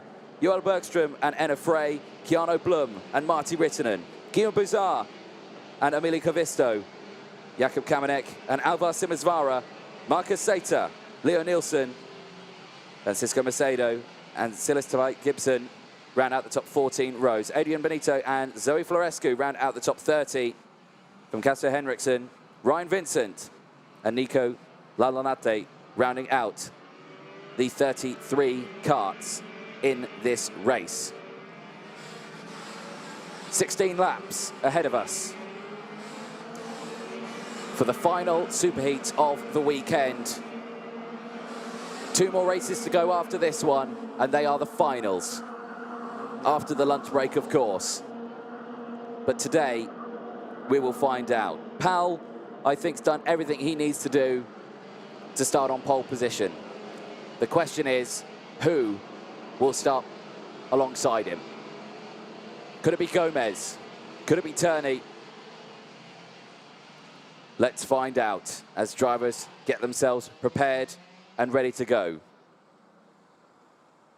The outside line we've seen has been working this morning, with everyone getting a decent getaway. Will that be matched in this superheat here? Gomez a little further ahead from the rest of the field. He's going to have to bring it back just to get the rest of the grid slotted in. They go past the red line. So from here now, no overtaking. Otherwise, it will be deemed overtaking under yellows. So they have to all slot into position now and get themselves filed in, ready to get going. Martin Bean at the ready on the gantry to watch these guys go through. And you can see there, Turney just not fully alongside as we get round onto the start-finish line. Here we go. Lights at the ready. Drivers at the ready. Gomez and Turney. Lights go out. Here we go. Great start from the outside row, and Morgato sweeps out in front of Turney and gets into second place. Great start. Oh, and a spin. And off the track goes one of the CRGs. That's Mark Dubnitsky. Dubnitsky off the circuit, and he'll have to try and get it restarted. And that is a disaster for Mark Dubnitsky for CRG. He's already out of the race. He'll try and get it restarted, but for Gabriel Gomez, it's a brilliant start, and he breaks away and has got an instant advantage. Turney goes side by side with Morgato. Morgato dives down the inside as Strauven gets the move done on Turney. Turney now has to concede another position as he sweeps to the outside here. Turney on the outside, what a move that is on his teammate. Joe Turney round the outside through turn number 9. We have not seen that move yet this weekend, and that's Joe Turney in a nutshell. Will find traction anywhere out on circuit. He latches onto the back bumper of Mateusz Morgato. Morgato there in third, and there's, oh, that was the recovering CRG there. That was Dubnitsky in the circuit as they go 3 wide now. Just further back, and Stoltzamanis and Tarvanitschel battle away. Strauven's gone down the order here as Turney goes to the inside of Morgato as they go through, down in towards turn number 7. Very close. Stoltzamanis now right on the rear bumper of Morgato as these two continue to battle on. Turney with the move completed now, moves up into second place. This is allowing Gomez to break away here. With Gomez in this position, he would start the final in second place. Turney would start at P4. What can Turney do here? Can he close up to Gomez, though? That's the question. 1.2 seconds in the gap. Gomez knows what he needs to do as well. Morgato here, looking very strong for Birol as Strauven back down the inside of Tarvanitschel, gets that move done, moves up into P5 now. Strauven holding on to it. Popov goes through as well, so Tarvanitschel down into 7th place now. Tarvanitschel starting this one in P5, has lost a couple of positions. He'll fight back, though, as he goes back down the inside of Maxim Popov, gets it done. And now Winevsky is closed in. Gustav Winevsky right there in the slipstream. There's Gomez, there's Turney, there's Morgato. Stoltzamanis and Strauven, very close. Look at the damage on the front of Strauven's kart there. That start did not go his way. So Strauven there, right behind Stoltzamanis, and off the track, the 2-3-1, and that's a disaster. Emili Kavisto off the circuit. He's going to try and get it restarted, but it's not going to happen. So the marshals will assist him to get that off the track. But there we go. Emili Kavisto off the circuit. Here's a replay of Joe Turney's amazing move around the outside of Thomas Strauven through turn 9. Absolutely fantastic, full commitment. A brilliant move. And there again, Turney on Morgato. Morgato checking over the shoulder there to make sure no one else was there, and there wasn't. So these two now go on the charge to try and close in on Gomez. And you know what? I don't think they are, because Gomez has just set the fastest lap of the race, 50.786, as he now extends his lead now to 1.4 seconds from these two on your screen. Stralven's still there from Stotsamanis, who's now under pressure from Tarvinichko, who's now closed back in. Same as Popov, Vinevsky, Pavan, Gladish, Bergstrom, Ty, Blum, Nige, Frey, the top 15. Avasimasvara still there in 16th place as well. Good running, big movers so far in this one. Probably Keanu Blum, Simasvara with 8 positions as well. That was Thomas Stralven getting the move done on Stotsamanis. As those two continue to battle away, Morgato not able to get the move done, as Turney is just swapping fastest lap times here, but Stralven now with the fastest lap. 50.683 is starting to close in. Tarvinichko coming back through there, battling away with Popov as he tries to fight his way through the field. Gap still 1.3 seconds between first and second, Gomez and Turney. Stotsamanis now down the inside of Tarvinichko. Through goes Popov as well. Both of them getting the move done. Tarvinichko is struggling here. Hasn't got the outright pace, and it just shows that some drivers are faster in one sector, some are faster in the other. And again here, Stotsamanis looking pretty comfortable, actually. He's got some good pace here. As he gets past Popov, Stralven's driven away. Stralven's closed up onto the back of Morgato now. As Tarvinichko again back down the inside, looks here at Popov, can't quite do it. Maxim Popov holding on to his position, but here comes Vinevsky. Tries to get that move done on Tarvinichko, as Tarvinichko then sends it down the inside. Watch for the switch back, as Vinevsky's going to get the both of them through the corner. Perfect reading of the road as Popov defends from Pavan, who tries to send it down the inside through turn number 1 and almost gets it done. Bergstrom there gets it. Now he goes down the inside at turn number 3, almost collides, but loses another position. Bergstrom goes through. Now Nathan Ty gets through as well. So Pavan, after trying to only gain 1 position, oh dear, and contact between the two of them. And Pavan goes off the circuit. Maxim Popov goes through. You saw the head just jerk back there on Sebastiano Pavan. And now Nish is going to go down the inside and take that position. So Pavan's been struggling now with the action on circuit. Back they go across the start-finish line. Gomez still leads. Now the gap 1.5 seconds from Turney. Morgato from Stralven. The top 3 separated. No battling as Gomez, again, fastest lap of the race, 50.349. Going very strong, out on track. Could Gomez beat Powell? There's only one driver who's beaten Powell so far this weekend, and it was his teammate, Kian Nakamura-Berta. So you can see there the bumpers on a lot of the karts, a little bit dented.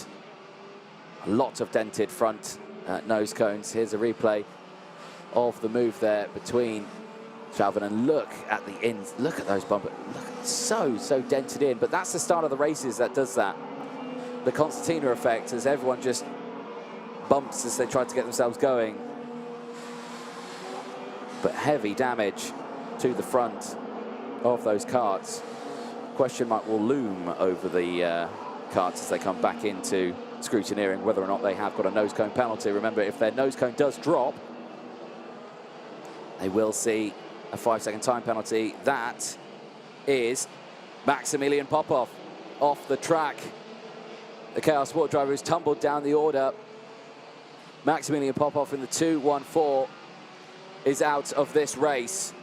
as Enna Frey sees a technical flag. What a disaster for Enna Frey. He had a brilliant, tough weekend. Started this one in P18. If it's a quick fix, he might be able to get back out on track. But if not, he will have to retire from the race. Not sure what's up with the kart. As Turney here, now fastest lap of the race, is again just starting to reel in Gomez, but the gap still 1.6 seconds. Here's Tarvanitschkel with Venevsky.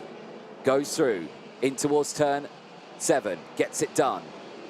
Moves up into P6, defends it as Venevsky tries to get the switchback here through turn 9. These two scrapping all the way through this race. Not able to get it done. There's Gomez on the start-finish line, doing exactly what he needs to do. Gap now 1.5 seconds. Only took 2/10 out of him on that last lap. But again, the gap is just going up and down. Lap times consistently changing between the two of them. Strauven this time with the fastest lap in P4. He is closing in on Morgato. There he is behind.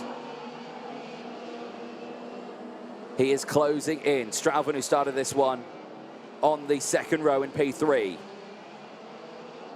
is down one spot into P4. He wants that third place back and maybe even second place. There is Maximilian Popov, who's off the circuit. And like you say, his race done and dusted. But this man, his race is far from over. A few more laps to go. And again, the gap's gone back up, 1.6 seconds. Turney can't close the gap, but Strauven's closing the gap on Morgato here.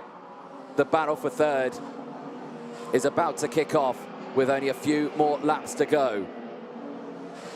Stoltzamanis might have an advantage here to close in, but again, he's got about a 2-second disadvantage to Strauven at the moment.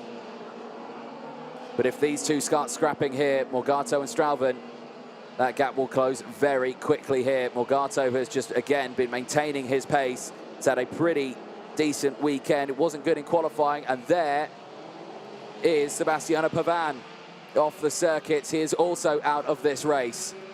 What's happened there? Is that a breakdown?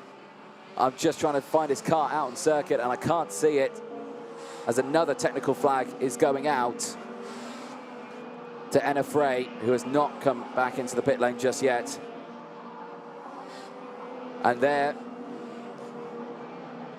Turney still under pressure from Morgato. Strauven still trying to close in, and there, out the track, mechanic falling over, and that, I believe, was that Enna Frey? Leaving the pit lane? I'm not too sure. After getting a restart, hopefully the mechanic's okay. But eyes on this battle here, as Morgato is slowly closing it in, the same as Strauven. There you can see Strauven, fully focused, pushing his head forward, trying to get as much out of that kart as he can. Is it going to be enough, though? There's only a couple of laps to go here. And Gomez has done everything he needs to do. He's actually opened it up to now 1.9 seconds from Turney. Morgato seriously closed in on Turney now. We could actually have a battle for second place here. There's a look at the track map and where the karts are positioned on circuit. You can see the gaps now that are starting to form throughout the field. As we keep an eye on this battle, again, big movers out on circuit. Alvar Simazvara with 10 positions gained, Macedo with 11, Ryan Vincent with 15 positions gained. He's come from the back of the grid as Ryan Vincent. He started this one on 32nd as we go into the final lap. And he is up into the mid-pack. What a drive from Ryan Vincent, doing everything he can to try and make the final. Let's see if he does. Final lap time then. Gomez leads the way. The Brazilian. What a drive. What a weekend. He will start the Superheat. He will start the final on that front row alongside Powell. It'll be Powell and Gomez on that front row, and who on earth out of those two would take the win? Both of them have been dominant. But Gabriel Gomez, one more corner to negotiate as he wins his Superheat. Number 2, he takes the win. Checker flag goes out to Gomez. From Turney, Morgato can't get Turney. Stralven can't get Morgato. Stolchemanis will take 5th from Tarvanechkal. Tie from Vinevsky. Bergstrom and Neisch round out the top 10. But your winner, Gabriel Gomez, who is racing under an Italian license, but represents Brazil, takes the win for CRG. After 16 laps of racing, it'll be Powell versus Gomez into the final later on today. You can catch the OK final at 1:10 this afternoon. Set your alarms and be ready for that race. It'll be the final race of the weekend. But Gomez, after 16 laps, wins by 1.8 seconds from Turney. Morgato, Stralven, Stolchemanis, Tarvanechkal, Tie, Vinevsky, Bergstrom, Neisch, the top 10. Keanu Blum finishes in P11 after gaining 8 positions. Magic Gladys finishes in P12, exactly where he started. Guillaume Bouzard takes 13th after gaining 8 positions from Miguel Costa. Alvar Simazvara gaining 9, rounds out the top 15 from Ryan Vincent, Francisco Macedo, Jakob Kamenek, Marcus Sater, Kasper Henriksen, Martin Ritteren, Leon Nilsson, Javier Avramidis and Martin Molnar, both of them dropping down several positions. They started quite far up, and unfortunately their race did not go their way. Adrian Benito finishing in P25 from Zoe Florescu. Celeste Gibson rounding out the 27th spot from Halalati and Eneb Frey. Here's a look then at the highlights, and again, good start, but not for Mark Dubnitsky. He gets spat out of the pack through turn number 1 and sees his race end before it even starts. And there you can see the concertina effect. He mounts the back there of the fellow Cup Republic, I think. That was tied, but what a race it was later on, and the drivers sorted themselves out. Morgato's had a brief moment in second place as Turney, with this amazing move round the outside at turn number 9, would then go on to take second place.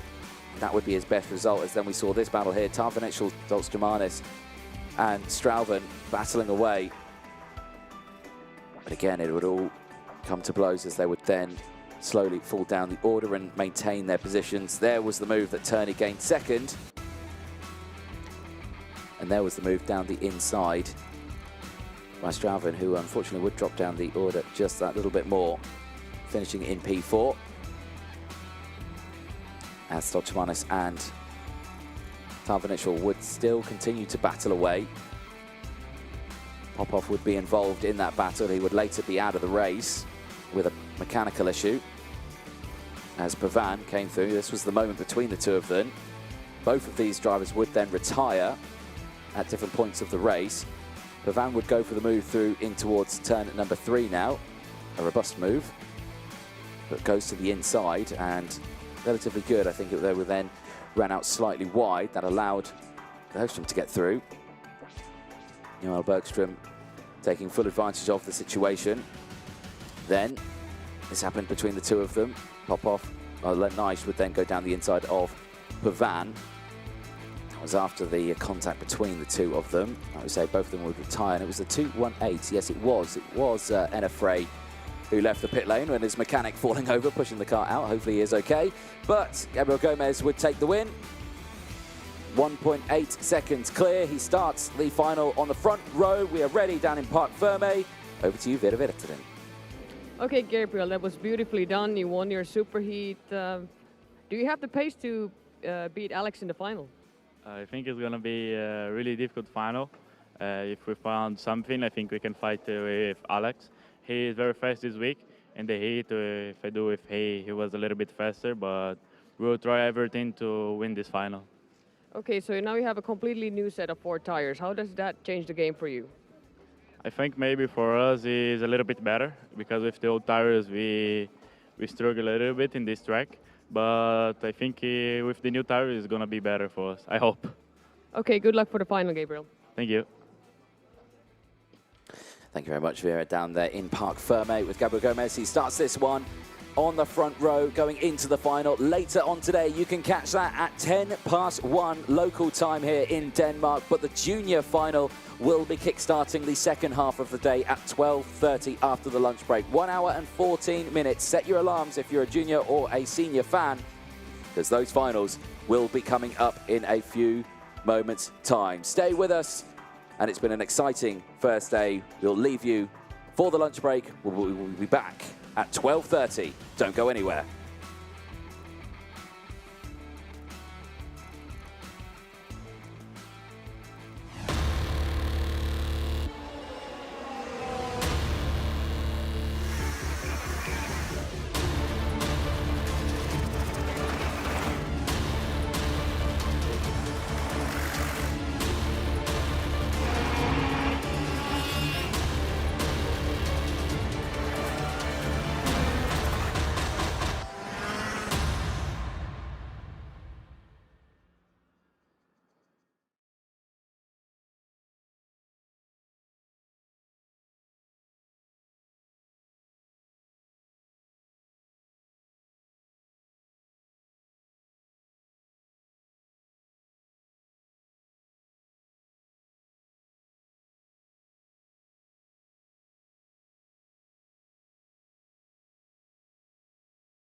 Nestled in the heart of Northern Europe, it's known for its captivating history and breathtaking landscapes and a remarkable quality of life. Denmark is a nation that truly leaves a lasting impression. The nation's capital just sits 2 hours north of the Rodby circuit, and beyond its fairy tale-like castles, cobblestone streets and colourful waterfront houses, Copenhagen is known as a true haven for motorsport enthusiasts. With a deep-rooted passion for speed and a track record of proving world-class drivers, the city breathes motorsport in every corner. The nation has made substantial investments in wind power and has successfully transitioned to being one of the world's greenest countries, and no better place proves this point than the Rodby karting ring. Surrounded by wind turbines, the track was rebuilt just 5 years ago to make way for the immense new tunnel project to connect Denmark to Germany. It's another magnificent circuit that's been added to the calendar for 2023. A cathedral of speed and wonder, the 1,200-metre circuit has proven to be a worthy adversary to mark the halfway point of the season. With high levels of complexity, the Rodby karting ring has certainly provided close action, with many overtaking opportunities around the layout, giving every driver an opportunity to fight at the front of the field. But with challenging braking zones, this circuit bites back. 1 foot off the racing line and your race could be over. The championship itself couldn't be closer, with just a handful of points separating the top drivers going into the halfway point of the season. For both OK and OKJ, it's still anyone's to win in 2023. The finals about to get underway, and you can see the OK Juniors heading out there. Junior OK is 11 to 14 years old, the smaller version of the OK engines, but still 125 with the approximate 30 brake horsepower. The Vega tyres being used, and P1 fuels providing everything the drivers need to get going out on circuit. A look at the championship going into this one. Lewis Werrell leads it going into the final. He's extended it 125 championship points to Belgium's Timo Ramekers. Zach Drummond sits third in the championship standings from Stepan Antonov and Alfie Slater. But that could all change as they go into this next race. Vivek Kanthan starting it on pole position. What a weekend it has been for him. Drummond starts alongside as the drivers make their way onto the starting grid.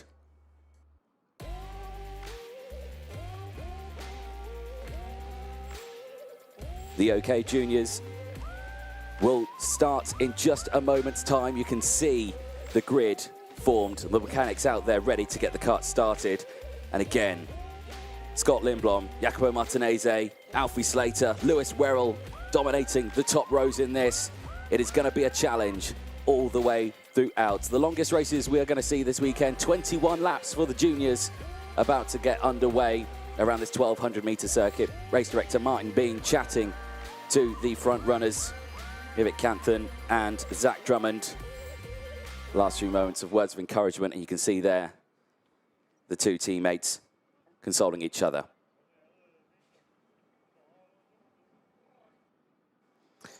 So here we go, ladies and gentlemen. The final is about to get underway. OK Junior, 36 drivers now remain in the category as we go into the next 21 laps of racing. Race start time due to kickstart at 12:30. The wind has picked up once again here.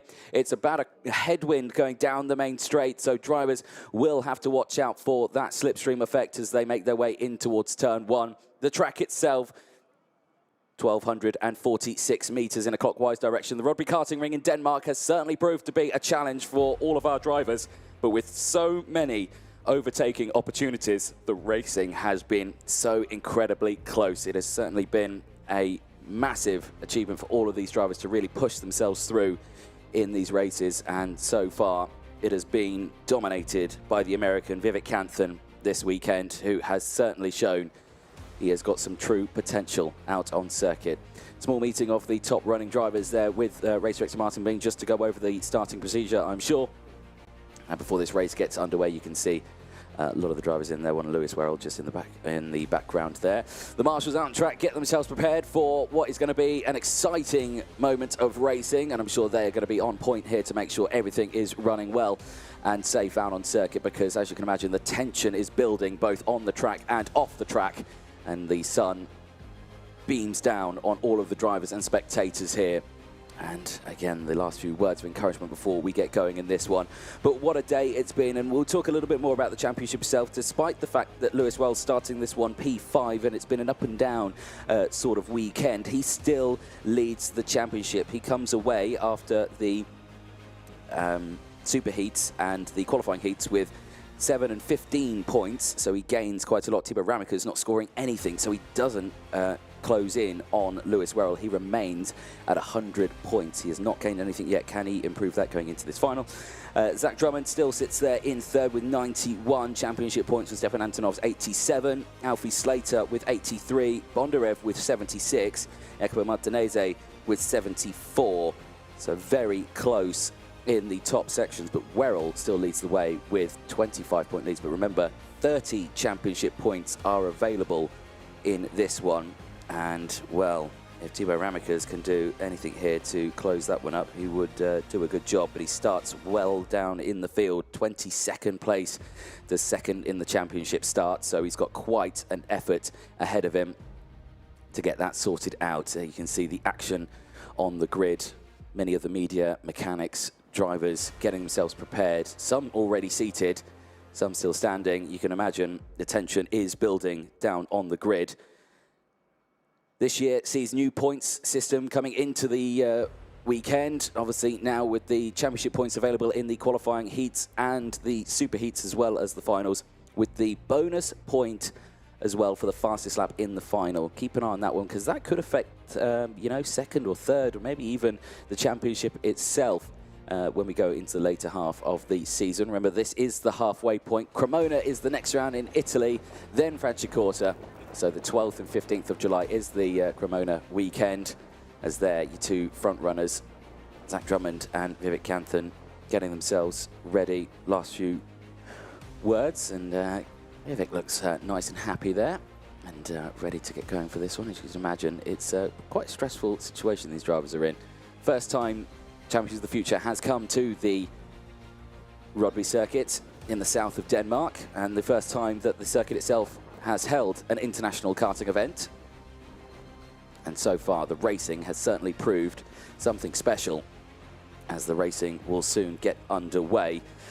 A look at some of the spectators ready to get this one going, and a look back further in the grid, and Sacha Bosch on this one, a name that is usually spoken about at the front of the grid, starts this one P36 right at the back of the grid.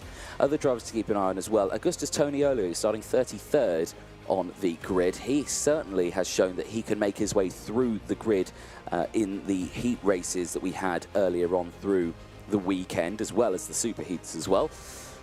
Henry Domain, he starts this one P28 as well, one of the British drivers of the Sodi kart team. It's been a tough weekend for him, but again, watch him, because he is a driver who knows how to make his way through the field. Filippo Sala as well, the Italian driver in the number 36. He's starting P19 for Sodi kart. He also is a driver who knows how to make moves. Keep an eye on him as he starts this one in that mid-pack. Same with Elliot Kaczynski, who's starting pretty much alongside in P18 for Tony Kart. In that number 10, he starts on the 9th row of the grid. And again, another driver who has certainly made a name for himself with making moves up through the field. So it really could go down to anything here. But the main question is, what side will they have chosen to go from? I can see that the number 90 has chosen to go on the right-hand side of the grid. So Kanthan has chosen to go on the left-hand side of the grid as we look at it right-hand side, as Ross Upton, the judge of fact, puts up the 5-minute board before the race gets underway here. And again, there you see Vivek Kanthan, who starts this one on pole position. And what a weekend he's had. He won his super heat. He won 2 of his race heats yesterday as well. The start of the weekend was a little bit shaky, but something was fixed overnight, and he has certainly shown he has got some true pace and talent around this 1,200-meter circuit. He gets himself primed and ready, seated, ready to get going in this one. His teammate Zach Drummond starts alongside in the number 86. Again, another driver who's had a good second half of the weekend.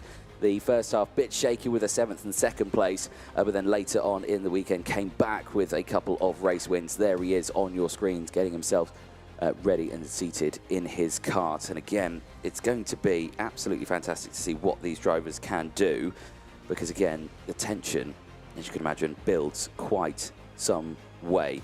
Scott Lindblom and Jacopo Martinez, they start just behind on the second row. Martinez starting on the inside row in P3. And again, he has had a relatively decent weekend as well. He's been up and downs, but I suspect he'll be looking forward to this weekend. He qualified second. He did have a heat win yesterday. First day was a bit shaky, third and fourth, and then it was a third win and a fifth yesterday. The pre-final earlier on also going relatively okay. So he starts this one on the second row, and he will enjoy that inside line. But what will work? Remember, a lot of the drivers switching sides. Is it going to be better to go from that outside line? Is it going to be better to go from the inside line? That's the question. There is Jacopo Martinez, who's starting on that second row. He's got Scott Lindblom alongside, and Lindblom certainly has been another driver who has shown true potential here. He qualified 27th at the start of this weekend, and he starts the final on the second row in P4. That is an achievement in itself for Lindblom, so keep a very close eye on him. He's not had a heat win over the course of this weekend. Can he win the final from that second row? There he is on your screen with the very distinctive bright yellow and blue helmet design there. You can see him from a mile away in the number 47. Keep a very close eye on the Swede. Lewis Werrell starts in fifth, and Alfie Slater alongside, a British row 3. And Werrell certainly has had an interesting day throughout this one. He struggled a little bit earlier on in the weekend with breakdowns, but he did have wins as well. So he does show that he is coming back strong. I think he was plagued with a chain breaking during one of the qualifying heats. So he is certainly going to have to bring it back in this one. But he starts in P5 for this one. Let's see what he can do after qualifying 6th. He is your championship leader. Keep an eye on him. Alfie Slater starting alongside him. And again, Slater with a brilliant run over the course of this weekend. He's had 2 qualifying heat wins, 2 fourth place, did finish 12th in one of them, but came back at the end of the day yesterday, and he is a fan of the circuit. I think he was a fan of one of his overtaking styles, where he shared that on social media, so he is a big fan of the circuit. He qualified 8th, and currently he sits, Alfie Slater, in the championship standings, now 5th. He went into this weekend 8th in the championship, now into 5th. Here is 4th in the championship now going into this race, Stepan Antonov, who starts this one on the 4th row of the grid in P7. Yesterday, and at the start of the weekend, did have a race win, finished 18th in his second, so it was a very shaky first day. Day 2, a little bit better, 6th, 2nd, and 4th. So was unable to get another race win. He qualified 21st. So again, he had a good run of qualifying heats. 1 minute board goes up and we get ready to go for the first of the 2 finals here at Champions of the Future round 3 at Rodby. It's the halfway mark as Matheus Orjuela gets himself ready to get going for this one. Starts P8. And again, another driver has had a brilliant weekend. 9th, 3 thirds and a 2nd in the qualifying heats. Did qualify 4th. Currently sits well down the order in the championship. I think he's moved up now. Went into the weekend 24th in the championship, now 18th in the championship. So again, showing that he is certainly moving up the order there as we get ready to get going for the first final of the weekend. Mechanics primed and ready to push the karts off the starting grid. Hopefully, all karts get started and we get going. First time of asking. Ross Upton at the side of the track ready to blow the whistle, and then Martin Bean, our race director, will show the lights. Whistle blows. OK Junior final is about to get underway. 36 drivers. Here we go. Let's take you through the starting grid. Visit Canthan for the USA starts this one on pole position. Zach Drummond for the United Kingdom starts alongside. Jacopo Martinez and Scott Lindblom go from row 2 from Lewis Werrell and Alfie Slater on row 3. Stepan Antonov and Matheus Orjuela round out the top 4 rows on row 8. Marilla de Rocha and Oliver Kinmark round out the top 10 on row 5. Dries van Langendonk and Tame Soleil, they go from row 6 with Christian Kostoya and Jack Iliff going from row 7. Alexander Bondarev and Gabriel Kernigan round out row 8 with Andy Consani and Elliot Kaczynski rounding out row 9. Filippo Sala and Louis Cochet, they ran out the top 20 on row 10 with Tiziano Monza and Thibaut Ramicas alongside. Ethan Lennon and Kosei Aguma go from row 12. Kian Farden and Mies Huben round out row 13 with Nicholas Schaufler and Henry Domain on 14. Santano Panetta and Arjun Kraling go from the top 30 on row 15. Joel Pokola and Junior Superheat round out row 16 from Augustus Toniolo and Kip Bolowski on row 17. Krildytiev and Sasha Van Bad Bosch round out the entire grid, 36 drivers, as they make their way round to start their now formation lap. And as you can imagine, tension building, drivers thinking, what can we do now in this race? Will Canthan be able to break away and get another good lead? Will Drummond do the same? Drummond did it earlier on. He gained a 2-second advantage over the course of the starting opening laps, then fell back at the end of the race, and that was a much shorter race. But remember, this time around, brand new tyres. That's what we're here for. Myself, Anthony Jordan, Vera Vitin in the commentary box. Vera, it's been a very interesting weekend, and it all boils down to this now. Yeah, I'm interested to see what Orihuela can do, because he's been really fast through the heats and everything. So, but now he starts a little bit further down, and Drummond and yeah, is Parolin going to take this weekend? Well, that's going to be the biggest question. Let's see what happens, because it's a Parolin front row lockout. The team has done a brilliant job with getting everything sorted out for this one. And are we going to get a green flag? First time of asking. Hands up there from Canthan, just thinking to slow everyone down. Into the tram lines we go. Lights go out. Great stuff from the front row. And Drummond, crucially, gets the jump on Canthan. The inside line works. There's 3 carts off straight away. And that looks like Timo Ramikas is one of them. As all the carts, they go into the media pen there. That luckily the cameramen all avoid getting hit by a cart. But 3 carts off. That was a disaster for Ramikas. Oh, there's more carts off. There's several carts off at turn 1. This is a huge disaster. Look at all of that. Oh, that's immense damage. Who have we got? Louis Cochet is off the track. Tiziano Monza, Ramikas, Ethan Lennon is off the track. Kosei Guma and Bondarev. Bondarev's off the track as well. This is a huge disaster from that mid-pack, but that's allowed the rest of the field to break away now, as Drummond, I believe, still holds on to the lead. What a disastrous start. Vivek Canthan is having his hands up at Luis Guerra. What are they getting at? Oh, not too sure, but let's see what happens as the race goes on. As you can see now, it's starting to heat up. Orihuela is up a few positions there. So across the line they go. Drummond leads from Martinez, Werrell, Canthan, Lindblom, and Antonov and Kinmark as they side their way through turn 1 with the destroyed carts left, right, and centre. There you can see Lindblom as we go back into yellow flag conditions. Antonov is still there behind Lindblom, and he's looking to get the move done. Can't quite do it into this corner. He might have to think of another one, as Kinmark's just behind as well. Keep an eye on Kinmark, because he's been very quick over the course of this weekend. There is Luis Werrell, and you were saying that Canthan had his hand up. Not sure what that was for, but he still sits there in P4 right behind him. As you can see, a breakaway here now between Drummond and Martinez as they go through. And Canthan's got through, yeah. So Canthan's got the move done, and he has moved up now into P3 on that charge back towards his teammate. And again, fresh tyres. Canthan knows how to control good tyres around this track. He has proved that over the course of this weekend. Can he close that gap? Because it's starting to open up. It's around 0.8 of a second is the gap, so it is closing. Drummond still leads from Martinez, Canthan, Werrell, Antonov. Then it's Lindblom, Kinmark. Then it's Slater. Then it's Soleil in 9th. Kinmark is all around.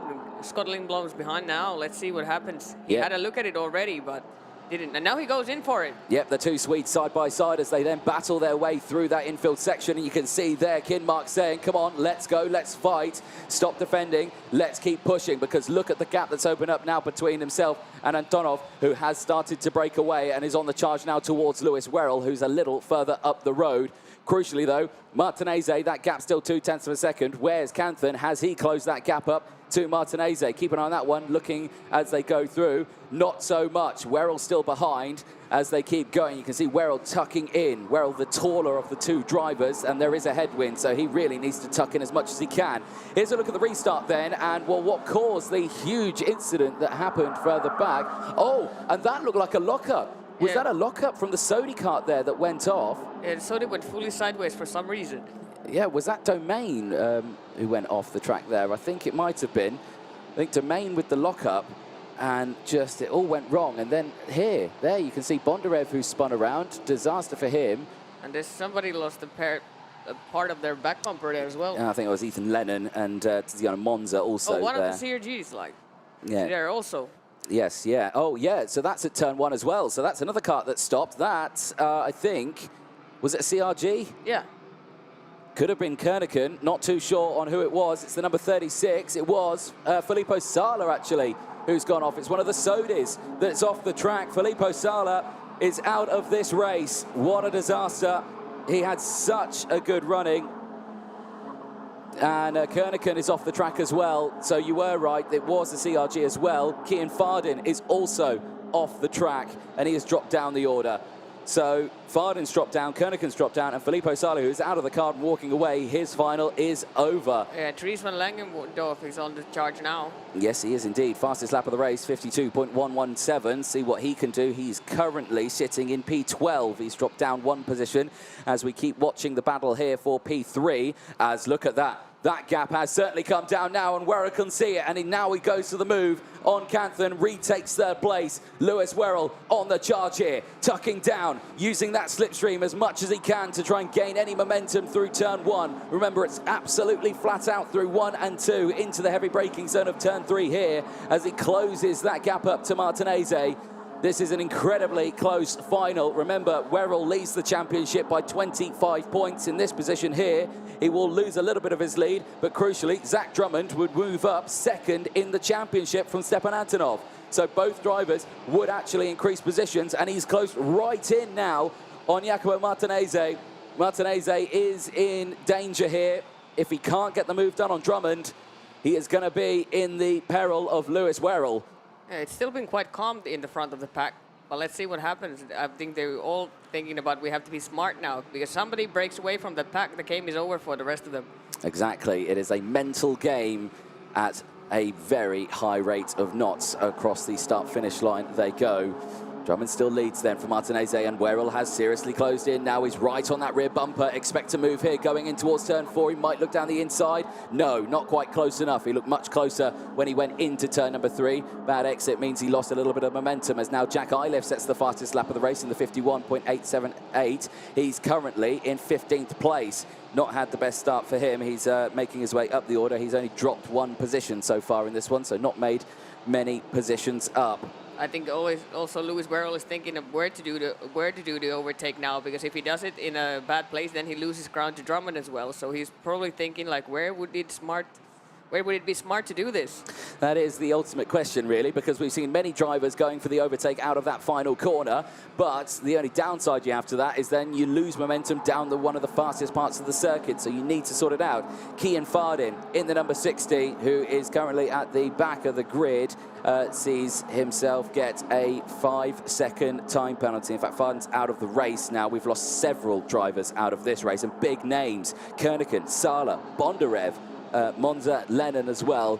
Big names out there. There's Timo Ramikas, who is trying to recover back in this one, is up into P25, now sets the fastest lap of the race, but he has got a long way to go, and his championship certainly isn't going the way he wants it at the halfway point here. It's interesting. Werrell creeps really, really close. Yes, indeed. So Drummond, Martinez, Werrell, Canthan, and Antonov still in that top 5. You can see the train starting to sort themselves out. Kinmark is also putting his head down. Here's a replay. Looking up in the top left, you can see... There's the Kerneken and Sala, but I wonder what happened. Straight off the track and into the barrier. So that kart he got going, and I think something broke on the kart there into the barrier. I'm not sure who that was. As Werrell has made the move now. Oh, yes, indeed. Lewis Werrell has got past Jacopo Martinez and up into second place. He is now hunting down Drummond. Drummond, at the end of the pre-final, was saying that the track is so dusty that if you do get dust on the tyres, it can take 3, maybe even 4 laps to clean off the dust. So very interesting. Here's another replay. This is Filippo Sala and his breakdown. I think this is actually Werrell overtaking Martinez. It was, yes, it was. So, yeah, Werrell getting the move done. That was through turn 4. So, there you go. So, that's where he's got it done. So, again, that's a nice corner to do it on because it's coming out of a nice twisty section. You can get the move down on the inside. That one sorts it out. And then, yeah, nicely timed, I think, from Werrell. Now Canthan goes for Martinez. He does indeed. Yeah, and gets it done. He does indeed. So, Canthan up into P3. And Antonov is closing in as well. So, I wonder what's going on with Martinez now. Well, as the race goes on, we shall find out, because as you can imagine, as soon as one gets past, you can get a bit flustered, a bit off the racing line. But again, maybe if he was squeezed off the racing line, maybe his tyres are dirty. Maybe he's trying to clean them off. So again, that could be the cause of this. As again, they go through turn number 10 in towards the final corner of turn 11. We are nearing the halfway mark of this final. And Drummond, at this moment, continuously leads this way. The gap 0.2 of a second from Lewis Werrell, but Werrell is closing in. Looking at the lap times, that last lap around, Lewis Werrell was faster, and it wasn't even a personal best for Lewis. The personal best for Zach Drummond is actually a 51.615. So Lewis Werrell, who's not even doing a personal best, is going faster than Drummond. So the Forza looking a little bit quicker than the Paralymp here in this final, as Ramekers, once again, fastest lap of the race, is continuing to close in on the rest of the field, currently in 24th place on his recovery drive. So 10 laps down out of 21. Drummond and Werrell, line astern, the two Brits. Who is going to get this one? At the moment, Drummond is in control of this race. But again, where does Lewis go for the move? Will He looked back. He sees this Canton behind him. No, he's not going to go for the move on this one. Looks to the inside, maybe through turn 4. No, not this time. He has got a gap here to Canton, but he's got to sort it out because Canton now has just set the fastest lap of the race and is closing in on these two. And I think Werrell is going to be aware of that one. Yeah, checks over the shoulder again just to see where Canton is. And Canton is closing in. Look at this now. This is going to be a three-way battle unless Werrell gets this move done. Here we go out of turn 9. Another check over the shoulder, just to see what is happening behind, because Martinez, once again, is now starting to reel these guys back in. And we know that Drummond is good at defending here. He held off an entire grid for nearly 2 laps to take the win in the Superheat earlier on today. Can he do the same in this final? But Werrell's going to dive it down the inside through turn 3, and he makes it look easy there on Drummond. Drummond not able to defend it, and he slots in right behind. But now, keep an eye on Drummond, because he will instantly fight back as Werrell immediately goes on the defense. Now Vivek Canton's right there. Canton hits the curb. He's going to go for the switchback here on Drummond. Contact between the two of them. The two teammates nearly collide into each other. Martinez is close back in as well. It's now a 4-kart race to the end. It's now a 5-kart race because Antonov has latched onto the back of them as well. Here we go. Down the inside goes Vivek Canton on his teammate. Now Martinez goes to the outside, and Drummond holds onto it, but Antonov goes through as well. And Antonov is side by side, and oh dear, look how close Drummond and Martinez were just then. And now Kinmark is there as well. Yeah, Kinmark, Soleil as well, and also Lindblom also involved in this one as Martinez goes side by side with Drummond. And Drummond here is going to have to try and defend it as Tame Soleil looks to the inside of him. Can't quite do it, and he slots back into place. Crucially, this is allowing the top guys to now break away. Werrell's got a 5/10 lead now from the rest of this one from Canton. Eyes on this battle as Drummond, who started on the front row, got to the lead early doors, is now falling down the order. Now in P5. Back here, second place, Canton, Antonov, absolutely line astern as they go through the final corner. Look how different the racing line is there between Canton and Antonov. Antonov a much tighter line through on the apex from Vivek Canton, who took the wider line, and that's to get the drive out of the corner more down the start-finish straight, but it's not worked out for him because down the inside goes Stepan Antonov and moves up into second place. Canton not able to defend it. And again, it's a very tricky place to defend through, but Canton's going to look to the inside. No, thinks against it. Yeah, now I think Canton also thought that maybe not, because Lewis is getting away now. What is it? He's like 0.8 of a second already. He is, yeah. So 0.8 of a second for Lewis Werrell, who is increasingly opening that gap. Antonov is going to do what he can to close it. Canton's going to follow as well. Martinez, though, there in 4th place, is holding off quite a train of karts just behind him of Drummond, Soleil, Lindblom, and Oliver Kinmark, who's there in 8th place. Van Langendonck's up into 9th. On his own a bit. He's not got anyone close in front or behind. Kostoya is the next one behind in the top 10 from Jack Iliff, Toniolo, Schaufler, Pokula, Ditiev, Panetta, Peschel, and Huben.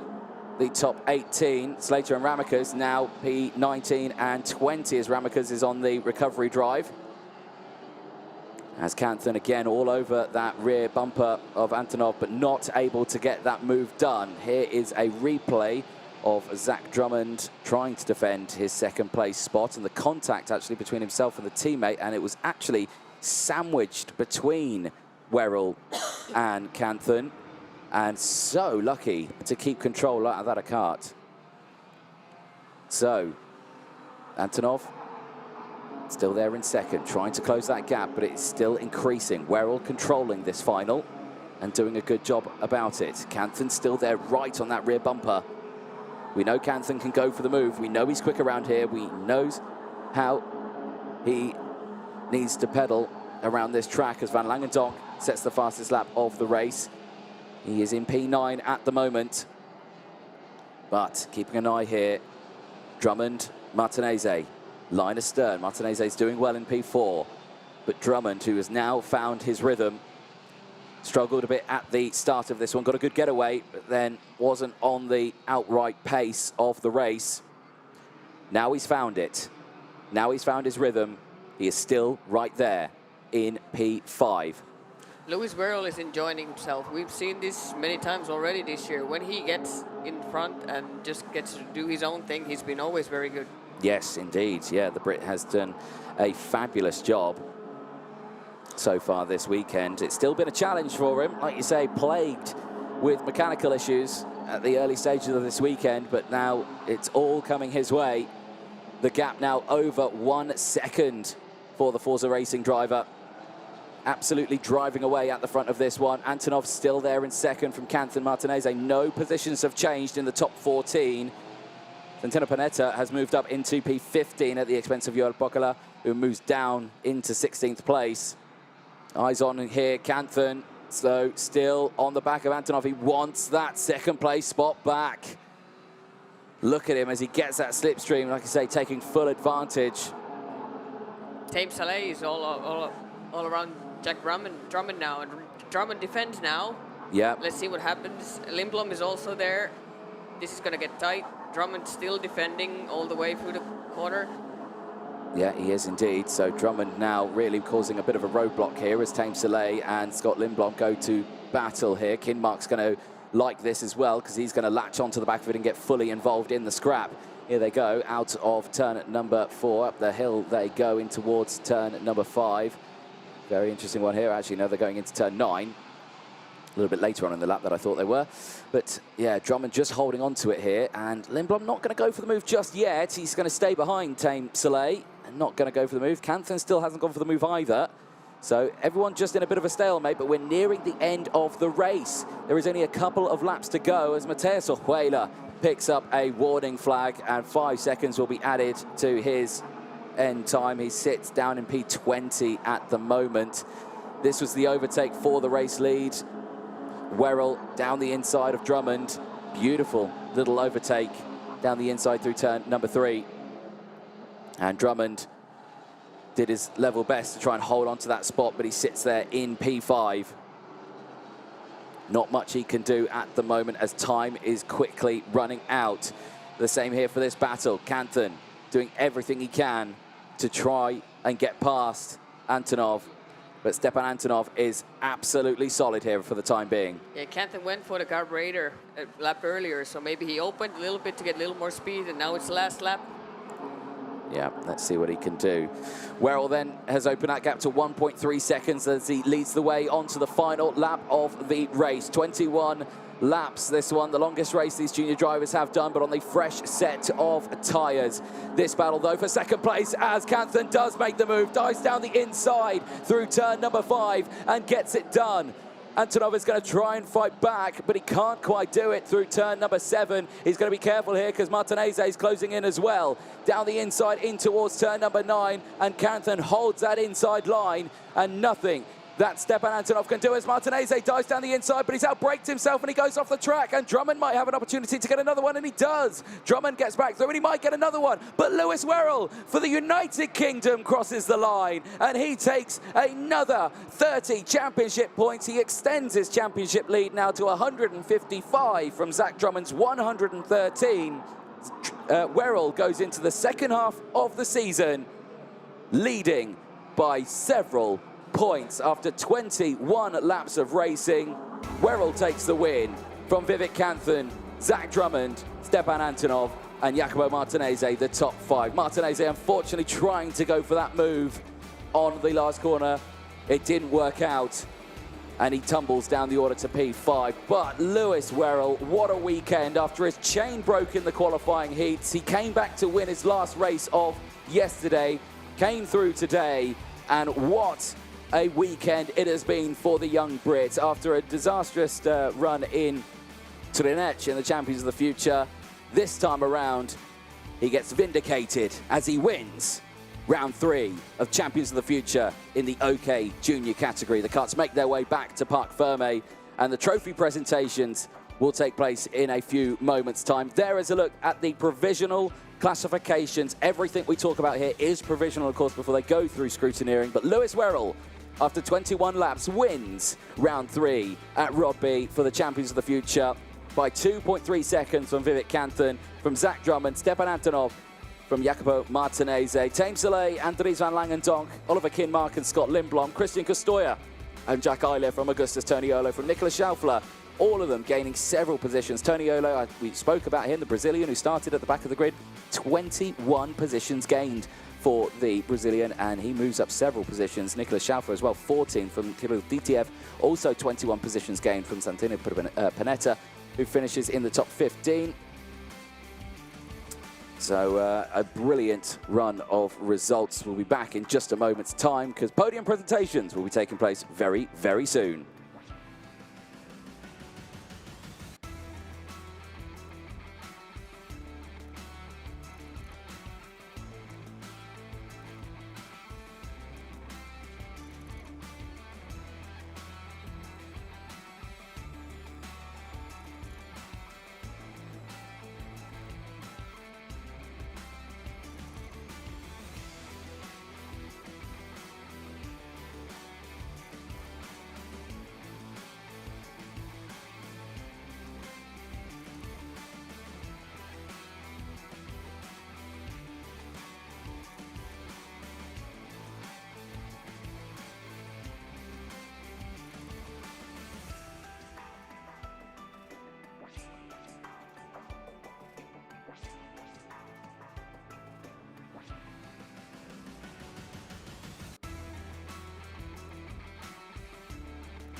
Well, after 21 laps of racing, round 3 of the Champions of the Future at Rodby is completed for the OKJ categories. And ladies and gentlemen, please welcome onto the podium your top 3, finishing in 3rd place for the United Kingdom, Zach Drummond. In 2nd place, with a fantastic run of racing across this weekend. He put it on pole for the final, finishing in 2nd place for the USA, Vivek Kanthan. And finally, your race winner for the United Kingdom after starting the final in P5. Welcome onto the podium, Lewis Werrell.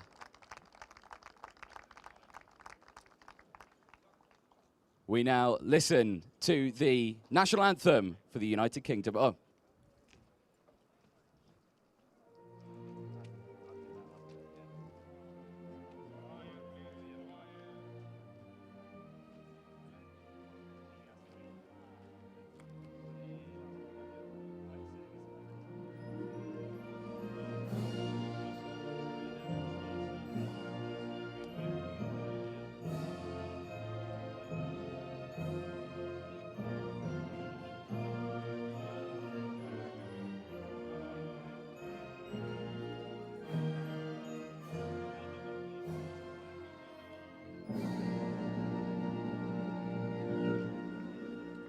A dominant performance, and what a result for your top 3 drivers. Before the trophies are handed out, please welcome onto the podium team boss Luca Cavalli for Lewis Werrell, who will join onto the podium to receive his trophy. And the trophies come in thick and fast by James Geidel, who will present the trophies firstly to 3rd place, Zach Drummond to the United Kingdom, who receives a lovely, beautiful, sustainable trophy with the used tyres. Vivek Kanthan receives his 2nd place. And again, a beautiful result for the American driver. And finally, Lewis Werrell, another dominant performance this weekend. He wins round 3 at the Rodby circuit, and the team trophy being presented to Luca, the team boss for Forza Motorsport. A fantastic time as we take some photos now for the press, guys. Nice big smiles. Get them out there. And if we get you all 3 on the top spot as well, if you all squeeze up onto that top spot. Vivek, get yourself up there. Good lad. Perfect. Nice big smiles as we get ready for the next fun part of the race weekend, the most important part of the race weekend, where the drivers can finally let off some steam and they get given the champagne. It is champagne time! And a beautiful result for the top 3 drivers. 2 from the United Kingdom and for the USA. Please, a huge round of applause for your top 3, Lewis Werrell, Vivek Kanthan, and Zach Drummond. Before Lewis gets away, we'll have a quick chat with him. Lewis, if you spin around for us, camera's just over in the corner there. Lewis, well, what a result that was. It looked like a tough weekend. The heats didn't go all your way with a chain breaking, but you've certainly come through in the final. Yeah, it was a mixed weekend, shall we say. And the heats weren't brilliant. We ended up 5th after the heat, 9th after the heats. Started the Superheat 5th, had the new tyres, finished that 2nd, and then started the final on P5. Definitely knew I could win with the speed I've got, and got into the lead, and I just pulled away. You extend your championship lead now by several points. You go into the 2nd half of the season with, I think, 155 championship points now. How does that feel? Do you feel confident that you could come away with the championship this year? Yeah, I mean, I can't thank my team enough for what we've achieved so far this year. Jamie, Dean, Luca, and Matt Track Engines, and X3 Chassis. Well, it's been a solid weekend for you. A top spot finish in the final. You can be happy with that one. Smile and celebrate with your team and enjoy that lovely trophy. Well done. Thank you.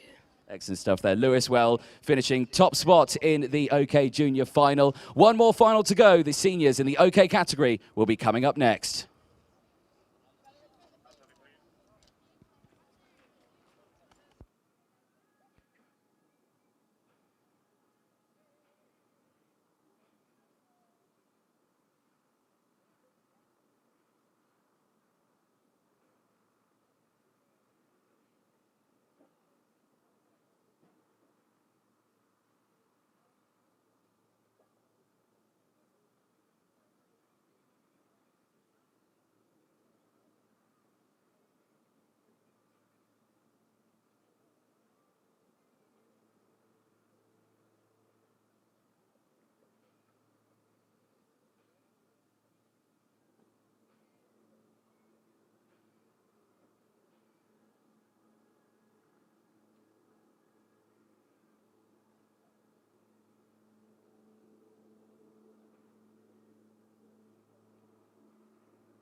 Well, here we go. The next and final race is about to get underway. It is the senior category, the OK group, making their way out onto the circuit. And what a weekend it has been for them. An absolutely dominant performance by just one driver, Alex Powell, who starts this one on a pole position. And a reminder of all of the cuts as well. We'll go through the grids and the championship itself. But you've got to remember the senior category, 14 years plus in this one, 125cc unrestricted OK engine, approximately 40 brake horsepower, using the MG tyres this weekend, and of course providing the fuel P1 throughout the entire weekend, have provided everything that we have needed to get this final underway. The final itself and the championship, the updated championship standings, will be very, very interesting.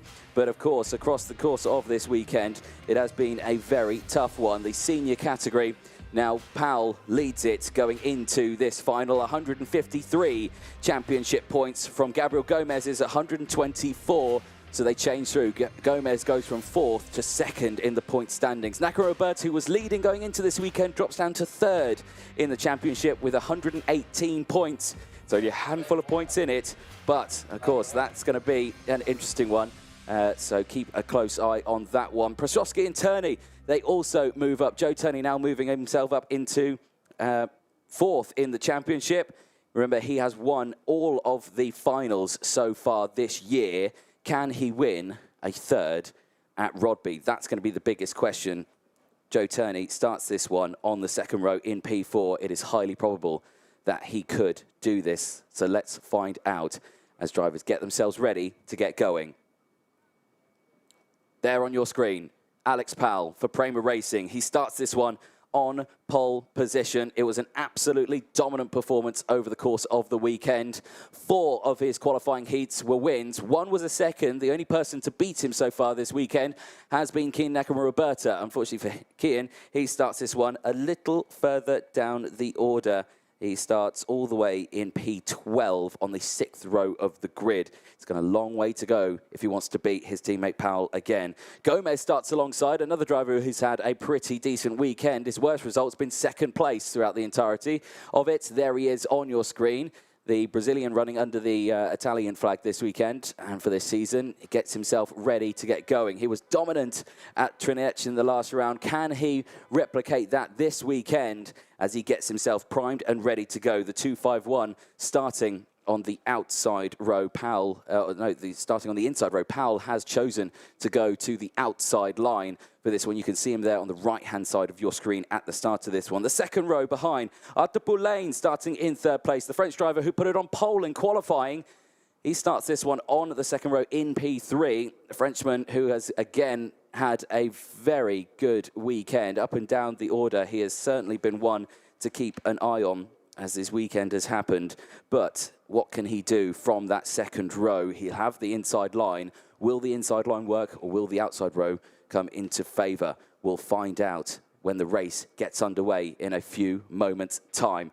Joe Turney starts alongside the British driver who won the championship last year, the United Kingdom. He has had a good weekend. He had 3 2nd places, a win and a 3rd. He qualified 5th. His best qualifying results of the season so far. He has been really nowhere in the qualifying heats in the first 2 rounds. He's won both the finals, which is why he sat in 6th place in the championship going into this weekend. Now going into the final, he's moved up to 4th in the championship, only a couple of points behind Kian Nakamura for 3rd. If we can get another win in this one, it would certainly help his championship fight out. What can he do from there? Ian Eichmann goes from the 3rd row. He's on the inside row again on position 5. The Belgian driver again has had a very, very good weekend so far in this weekend. The points that he has accumulated, he got 11 through the qualifying heats, and he got 15 in the superheats as well. His best result so far this season before this weekend was Valencia, where he got 3 points and 6 points for the qualifying heats and superheats. So he scored absolutely nothing at Trinech. Eichmann sits 15th in the point standing, so this will certainly help out his championship fight. He sits there with 35 championship points to his name at the halfway point of this season. Thomas Strauven starts alongside, and again, Thomas has had a very interesting weekend as well, because he has also been further down the order. His best result as well this weekend. 13 points for both the qualifying heats and the super heats. His best score previously was only 4 qualifying heat points in Valencia. He did score 5 points altogether in Trinec, but this weekend certainly shows that he has got what it takes to see what he can do from that starting spot of P6, but he's 16th in the championship standings. Matheus Morgado, the Brazilian, the world champion, 7th place on that 4th row of the grid. Again, has had a tough season so far. Didn't take part in, I think, in the first round. Scored only 8 points at Trinec, and this weekend he's scored 9 points in the qualifying heats and then 11 points in the super heats as well. He has certainly had a tricky run this year. Finn McLaughlin starting alongside in P8. The Irishman, again, has had an up and down weekend, but for this one so far, he has done exactly what he has needed to do. He's certainly come back through the field. He sits currently in 9th in the championship standings after he has gained 15 points in the qualifying heats and only 9 in the super heats. He sits 9th with 50 championship points. If he takes a race win, of course, that's 30 points added to him. He'll go up to 80, so he'll like that indeed. He might go up the order into a couple of positions, so it is very close there. Enzo Tarvanitschkel, well, what can we say here? Because what a weekend it's been. Not great in the qualifying heat, not too great in the super heats, only 6 and 7 points, but he sits in 9th place on the 5th row. He has got a lot of work to do with him. His best weekend was the Valencia round, the first weekend of the season. Trinec did not go his way, not scoring highly. He sits 11th in the points classifications with 48 championship points.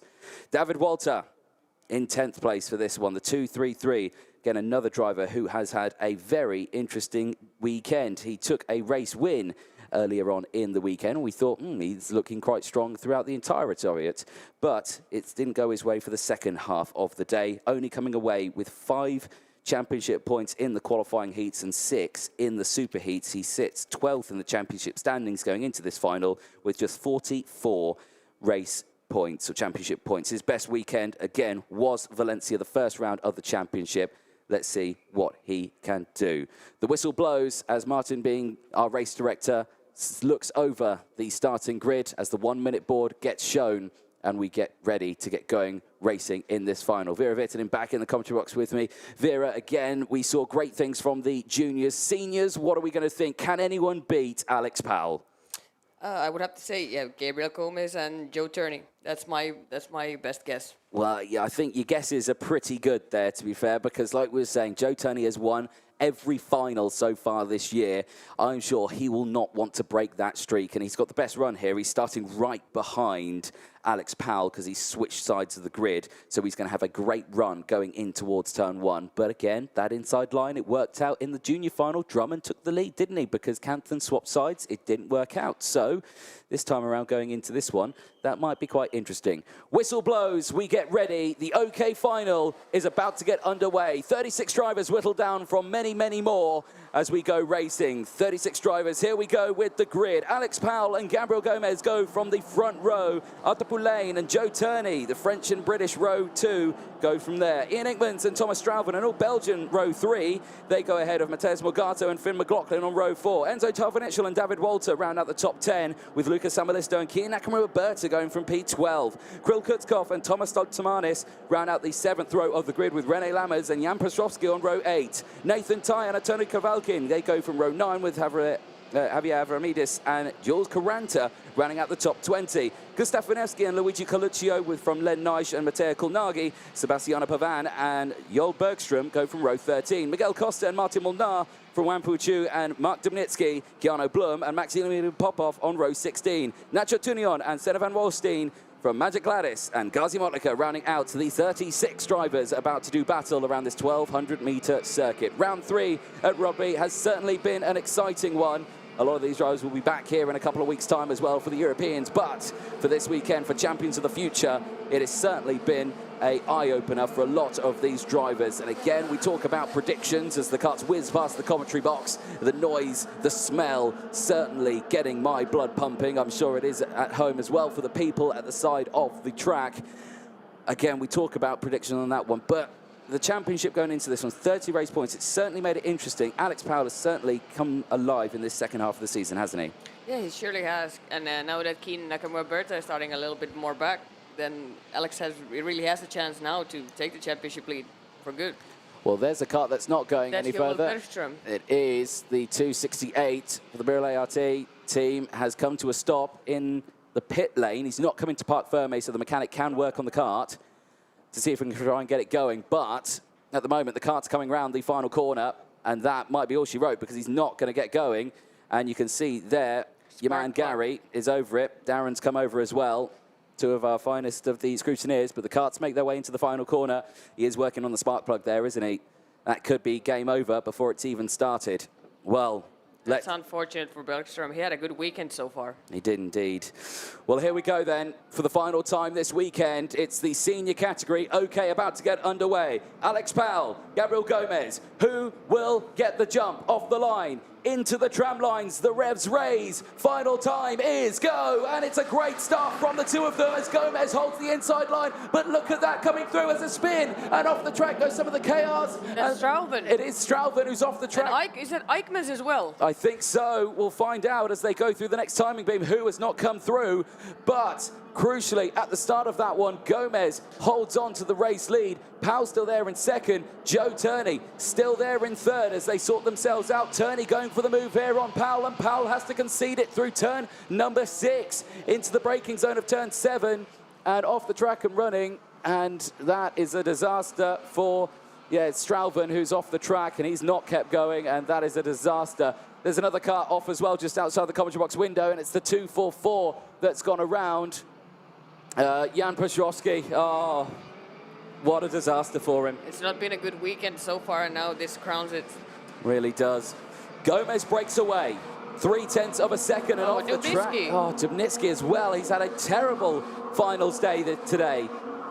Disaster in his superheat. He manages to get through into the final, but now the final all goes wrong as well. Oh, but look where Keen Nakamura-Berta is, and that's David Walter. Walter's out as well. What is going on in this final? He's got a problem with his airbox by the looks of it, as he's trying to reconnect it. Another disaster. David Walter, his mechanic's coming over to see if he needs a tool, and he runs back, but his race is over. He's going to be a lap down. He's never going to close back in, but what a disaster for him. Right, okay, so let's clarify. Who have we lost so far in this one? We've lost Strauven, we've lost Walter, we've lost Piotrowski. Dubnitsky dropped down the order as well as Joel Bergström, who also dropped down. And Eichmans. Eichmans had a terrible start as well. So did Finn McLaughlin, so did Rene Lammers. They've all dropped down the order. So what a disaster for those drivers who have all tried to get a good start, but it's failed miserably. But Keen Nakamura-Berta had an awesome start then. He's on a 4th place already. He did, yeah. Nakamura-Berta already up into P4. This is a good running from himself, so getting a good run out of the corner. Gomez, Turney, Powell, Nakamura-Berta, Pulane is the current race order for the top 5. Morgato's there in 6th place from Tarvanechkal, who's also had a very good start. Krutov and Samalisto. Vinevsky rounds out the top 10. There on your screen, tracking the whole grid, there is Vinevsky. He's got Avramidis just behind him as the rest of the field come through. This is a little further back in the order. Yeah, that's Ian Eichmans already back in the group. Yep, exactly. Caranta you can see there. And he's got Wampuchu just behind him. So Caranta moving up into P12 now as they all go back across the start-finish line. The longest race this weekend, 25 laps. And Gomez controlling this race. Turney there will not want to lose out on another final win. Turney has done a brilliant job this weekend, his best qualifying result so far, and he is certainly showing why he is a champion.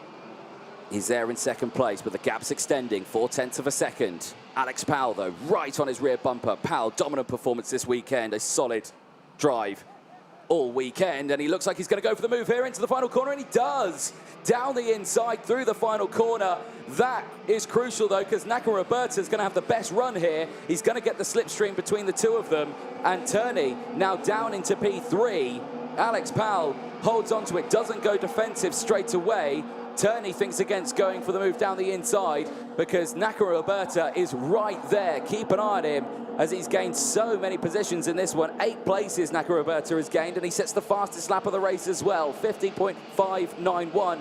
He will want to maintain that momentum and try and get past Turney sooner rather than later. Through they go in towards turn 8, down into the hairpin of turn 9, and he looks to the inside, down the inside through turn 9, using that banking to his advantage, and sweeps past Joe Turney, who himself did a fantastic overtake around the outside in his superheat earlier on this weekend. We might see that move again going into this final. But right now, he's again going to be under pressure because Lane has now closed in. The French driver who put it on pole in qualifying, currently sitting in P5, is latching onto the back as Tarvanichkal dives down the inside of Morgato. And Morgato can't do anything about it. He can't defend the position. He slots in behind. He's going to have to be careful now because Kutzkov is just there behind in the DPK. Keep an eye out on Kutzkov. He's very quick. He knows how to pedal around this circuit as Vinevsky now sets the fastest lap of the race.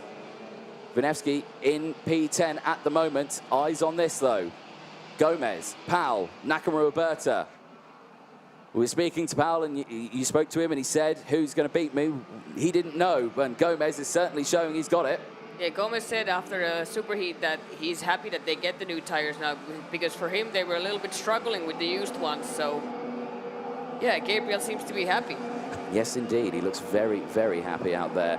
Cool, calm, collected is down the inside now. Samalisto gets the move done, and he moves up past Mateusz Morgato. Morgato now under pressure from Vinevsky, who's going to go for the move here, and he does get the move here through turn number 5. Nicely done. So Morgato here just slowly creeping down the order here, now into P10. And Vermedes just behind, not wanting to go for the move. The gap at the front has opened up 9/10 of a second. Powell is powerless here. He has not got the pace on these fresh tyres. His best lap is a 50.3. He changes that, though, as he does a 50.1 this lap and actually takes a full 10th out of Gabriel Gomez. So now, Powell, the tyres are starting to come in. Here's a replay at the start, and how on earth did we lose a few of our drivers? Because it was a very interesting start. As you saw, Gomez instantly go to the lead, and there you can see it just absolutely sandwiched nowhere. I think Eichmann's hit actually, who did he hit? Poulain a little bit, and then they collided into Strauwen, and Strauwen went full off. Oof. Yeah. Yeah, and it was Poulain, I think, who had... and McLaughlin was also there. Yeah, McLaughlin went off as well. So it was, I think, initial contact with Poulain, who amazingly managed to get away with that one without losing too many positions, because he's back there in P5. There's your race leader, Gabriel Gomez. The gap now, across the line, still 8/10 of a second. A little bit quicker from Powell, as he dips into the 50.0s now. Gomez on exactly the same time. They're identical lap times between the two of them. Nakamura, though, sitting there in 3rd, is not able to latch on to these two. He's going around, but his gap is also 8/10 of a second. He's about 1.6 off Gomez, so it's not going his way. Poulain here, though, it is going his way, as he's latching on to the back of Joe Turney, who himself has fallen into 4th place now and is settled down. So the entire grid here looks like it has settled down. Here is a replay of Morgato. Yeah, that was Poulain getting through.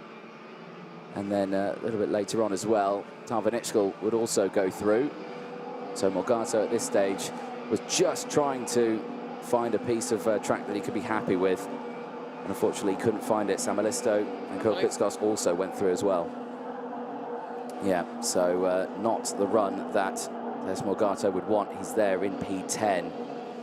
So Powell leads. Oh no, Powell's 2nd place. Here he is on your screen. Gomez leads, and now Gomez is dipping into the 49s, so 49.990. Very quick time, and again, it's just increasing that lead. Powell really can't do anything here. He is just trying to match the pace. This is what you get with the fresh tyres. You really start to show who had the right setup from the word go. And we thought that setup was actually going to Poulain because he put it on pole position in qualifying, but he wasn't able to maintain that across the course of the weekend. And what does that do to a driver, do you reckon, in terms of you know, confidence going into the weekend? Do you feel like, you know, I put it on pole, come into the racing, and we've been at the top, but we've just not been right at the sharp end? Does that really put a downer on a driver?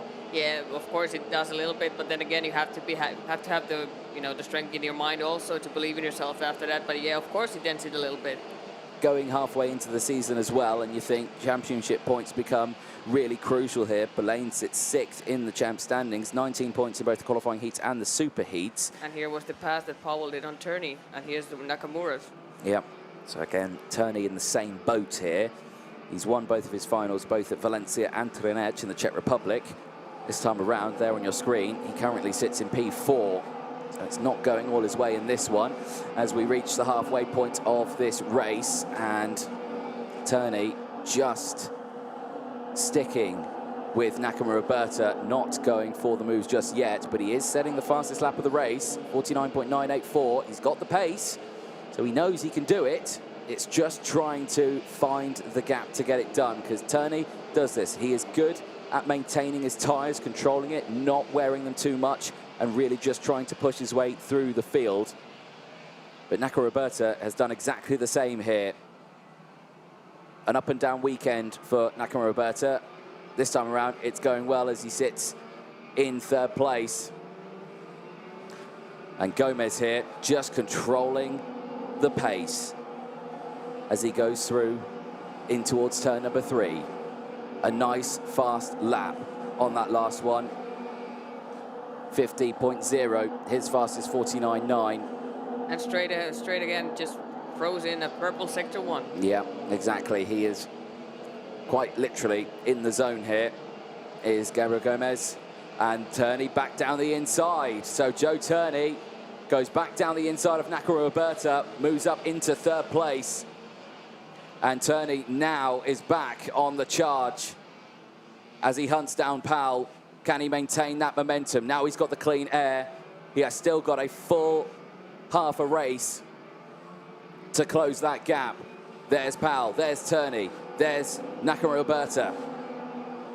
Polaine is still there in 5th place from Tarvanechko, Kutskov, from Samalisto, Vinevsky, Morgato, Avramidis, Karanta, Popov, Kavalkin, and Wampuchu rounds out the top 15. Dogtamanis there in 16th.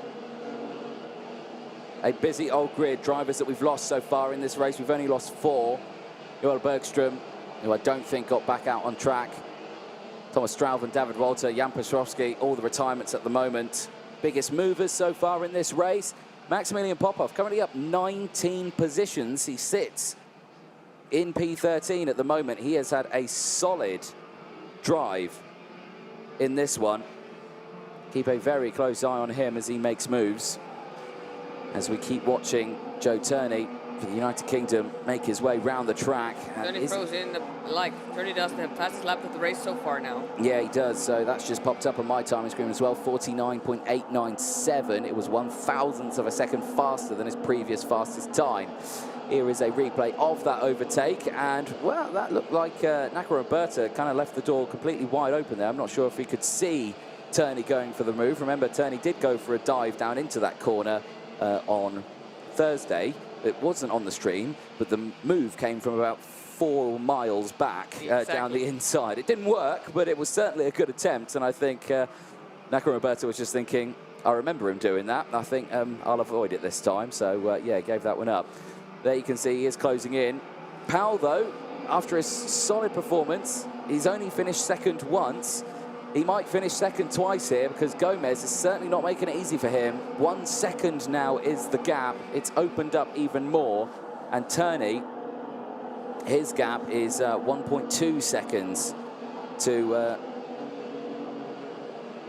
Powell. So he is closing that gap up, and Nakamura Berta is just kind of staying there, latching onto the back of him. He's going to wait, I think, for Turney to go for a move if he gets close enough, see if he can close in. The battle behind, still very close, actually. Polaine and Tarvanechko, because Tarvanechko has latched onto the back of Polaine. The gap very close there. You can see that battle happening just behind this one, as the battles still rage on. And Polaine dropped a little bit back now from Nakamura Berta and Joe Turney. Yeah, and he's actually pulled away from Tarvinichkul. Here's Samalisto and Gustav Vanevsky. This is the battle for 8th place. And Gustav Vanevsky just wanting to find a way through here. He has had a pretty good weekend. Vanevsky currently in the points standings. A little further down, he's 20th in the points standings. He scored his first championship points actually at Trenec as well, 6 points. He has scored no points so far at Rodby, so he sits quite far down the order with just 12 championship points. Vanevsky would like to score a couple more, I think, in this one. So with where he's sitting, he certainly would gain 1 or 2 more championship points. But to get past Samalisto would be very good, as he would gain 1 or 2 more. You can see he's tucking right in there behind Samalisto. There is a headwind. It's a very light headwind, I will stress. So I don't think the slipstream's going to have much effect here. No, and as you can see, Samalisto, I think one of the tallest guys in the grid. And yeah, Wisniewski is not very short, so that's 2 guys who actually I would put my head down all the time. Anyway. Yeah, they're both cutting a huge hole in the air, aren't they, as they go down the start-finish straight. There is Artur Polaine, who currently sits just in front of these two. He's got Tarvinichkul, Kutzkov between him and this battle here of Lucas Samalisto and Gustav Vanevsky. No one going for the move just yet. Across the entirety of the board, the top 10 go through without a change. So everyone is just in their rhythm now and doing what they need to do. In terms of championship points, Pal would be leading them with 179 still, despite the fact that Gomez would get the full 30 points in this one. He would sit 2nd in the championship standings with 154 from Nakamura Berta Turney. Polaine has put himself up in front of Piotrowski. He's put himself in P5 in the championship with 104 versus the 93 from Piotrowski. Obviously, he's out of this race, is Jan Piotrowski, so he can't do anything about defending that. So, yes, Polaine gaining points on this one. But at the moment, the top drivers in this one, again, no real changes. Here's the replay at the start again. And again, look at that. Such a good start there from Turney. And Turney nearly around the outside of everyone. But Strauven, just in that mid-pack there, the contact, Eichmanns and Polaine. And just, it was so bad for Finn McLaughlin, who just had nowhere to go. And he just had to get back on the circuit. Very lucky for Strauven not to go over. And as you can see, tried to get it done, and he started to climb up the bank to get out of the way. I don't think that way would have worked. But he's got a prime viewing spot there. As he was then later told, no, you can't sit there. You've got to come to the marshal post. Oh, dear. Joe Turney. Oh, no. Joe Turney, who was sitting in 3rd place, has stopped at the side of the circuit. What a disaster. His best qualifying result this weekend ends with a breakdown in the final. He will not get the chance to win his 3rd final of the season, and this will go down as one of the better but worst weekends he's had. Well, what a disaster for Joe Turney. He is out of this race, and that promotes Kia Nakamura Berta up back onto the podium in P3. What happened to Turney? There he is. And he just stops. It just stops.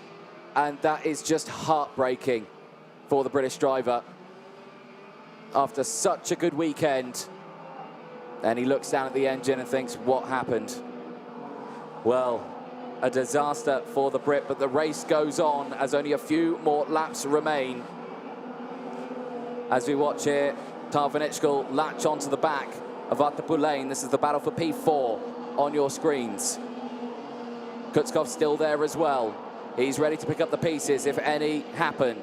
He's had a good weekend. He has had a good weekend. He's certainly proven he's got the skill around the track. Currently sits 30th in the championship, though.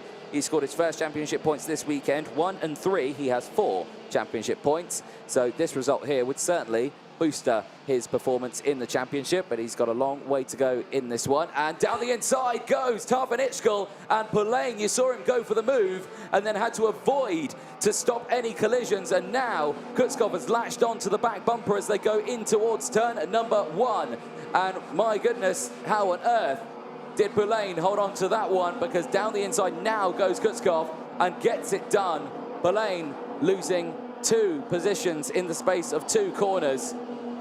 And Tarvin there was going full send down the inside into the final corner. Full commitment there. Yeah, you heard me gasp because I did not see that coming. I was so surprised. Yes, I think a lot of people were as well. And I mean, what a move it was. But that shows why he is one of the Red Bull Junior drivers. And he is certainly showing why he deserves that spot.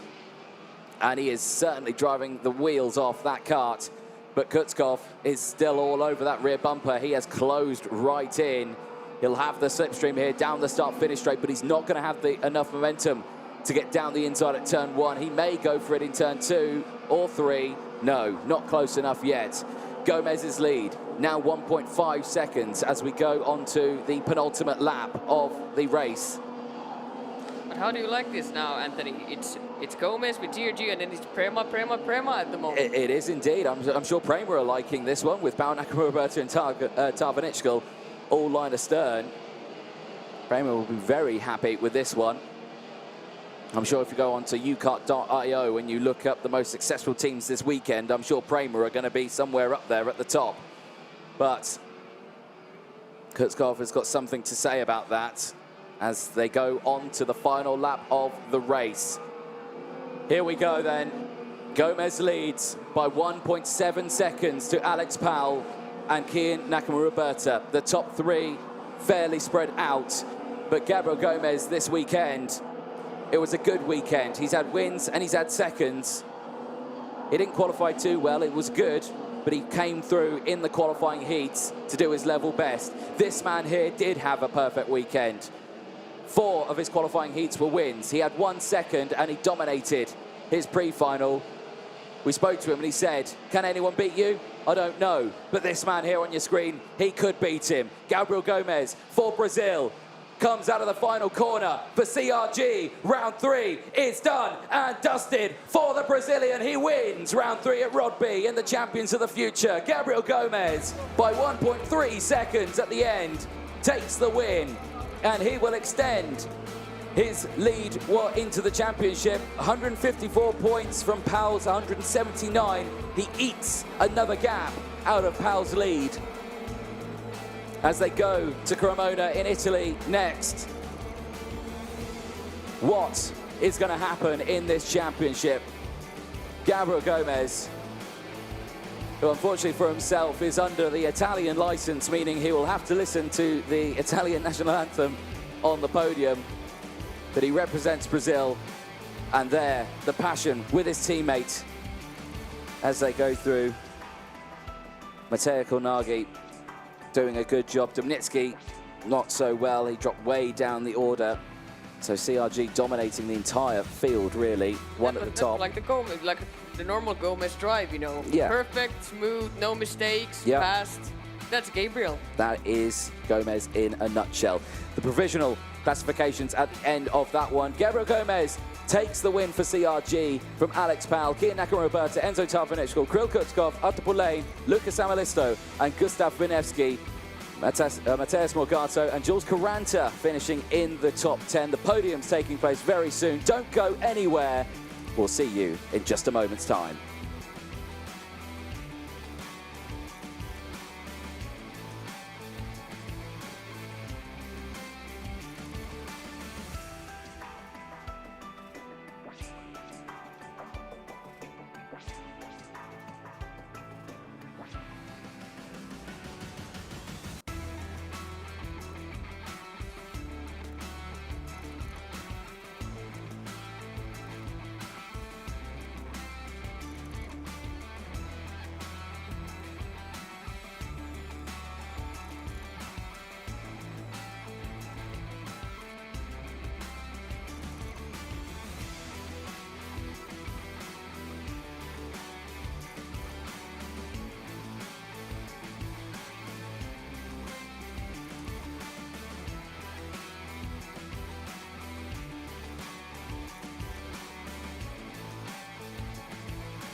Well, what a final that was as the drivers get ready for their podiums. The OK category for round 3 of the Champions of the Future at Rodby sees a very exciting final. But our top 3 in 3rd place for the Premier Racing team. A huge round of applause for Kian Nakamura-Berta.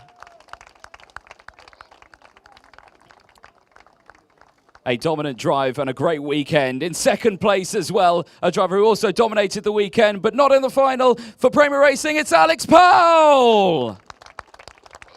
He extends his championship lead as he goes in to round 4. And your race winner for CRG, another brilliant weekend, Gabriel Gomez. And please welcome onto the podium for CRG, the team manager, Andrea Tedesco.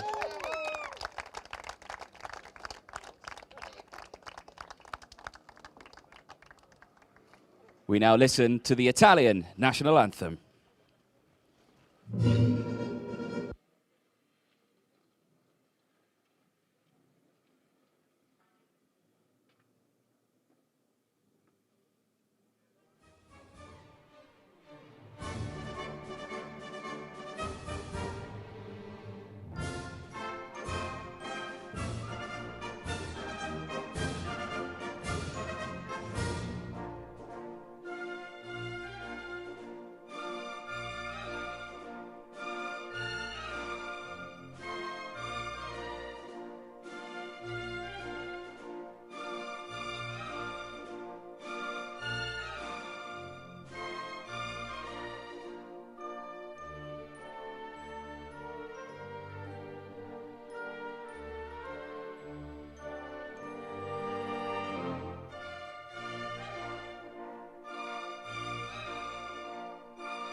A fantastic weekend, and Gabriel Gomez will celebrate another victory in a karting weekend. The trophy presentations now with Kian Nakamura-Berta receiving his 3rd place trophy from James Gardner from RGMMC. A beautiful weekend, and he can be delighted with finishing on the podium. Alex Powell receiving his 2nd place trophy, now taking the lead of the championship, finishes in 2nd place. And Gabriel Gomez, with his first final win of the season in the Champions of the Future, takes the 1st place trophy and a brilliant result. And finally, the team trophy to Andrea Tedesco, and he'll be delighted with that one and the CRG team.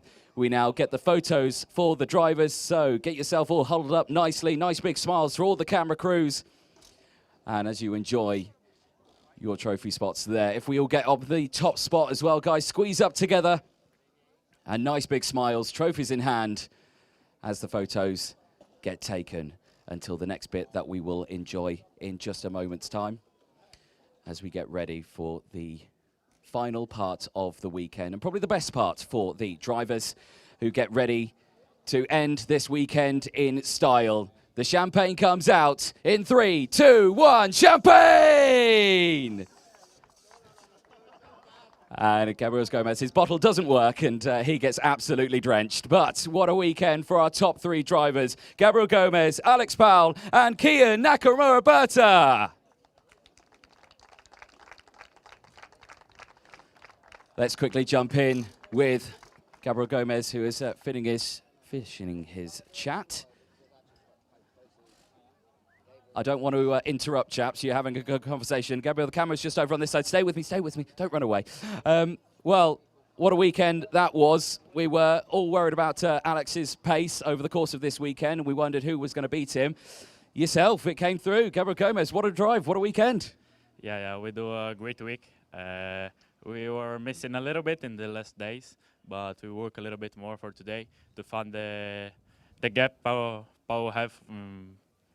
He was a little bit faster than us. He have a little bit of gap, but today we work a lot to do, and I do the perfect start, and then later was only my pace, 0 mistakes, and then do a brilliant victory. Yeah. You move up second into the championship now. You eke a little bit more of a gap out of Alex Pau's lead. Going into the second half of the season, do you feel confident that you could take this one? I think we are good in the championship now. Only in the first round in Valencia we miss a little bit, but the next 2 rounds we do a really good job, and now we will try to get Pau in the lead. Cremona's next. Are you looking forward to the track? Are you familiar with the layout? Yes, I like the track. It's a little bit difficult with the asphalt. We struggle a little bit in the start, but we work to this. And then now we're looking the European in 2 weeks. Well, solid drive here at Rodby. Congratulations. You come away with the victory. Gabriel Gomez, well done. Thank you. Excellent stuff there for CRG. Gabriel Gomez will take his trophy spot and will end the weekend on a high. That brings us to the end of the round here for Champions of the Future, round 3 at Rodby. There is only 2 more rounds to go as we head to Italy, both in Cremona and in Franciacorta at the end of the season. Stay with us, but what a weekend it's been. We'll see you in Italy.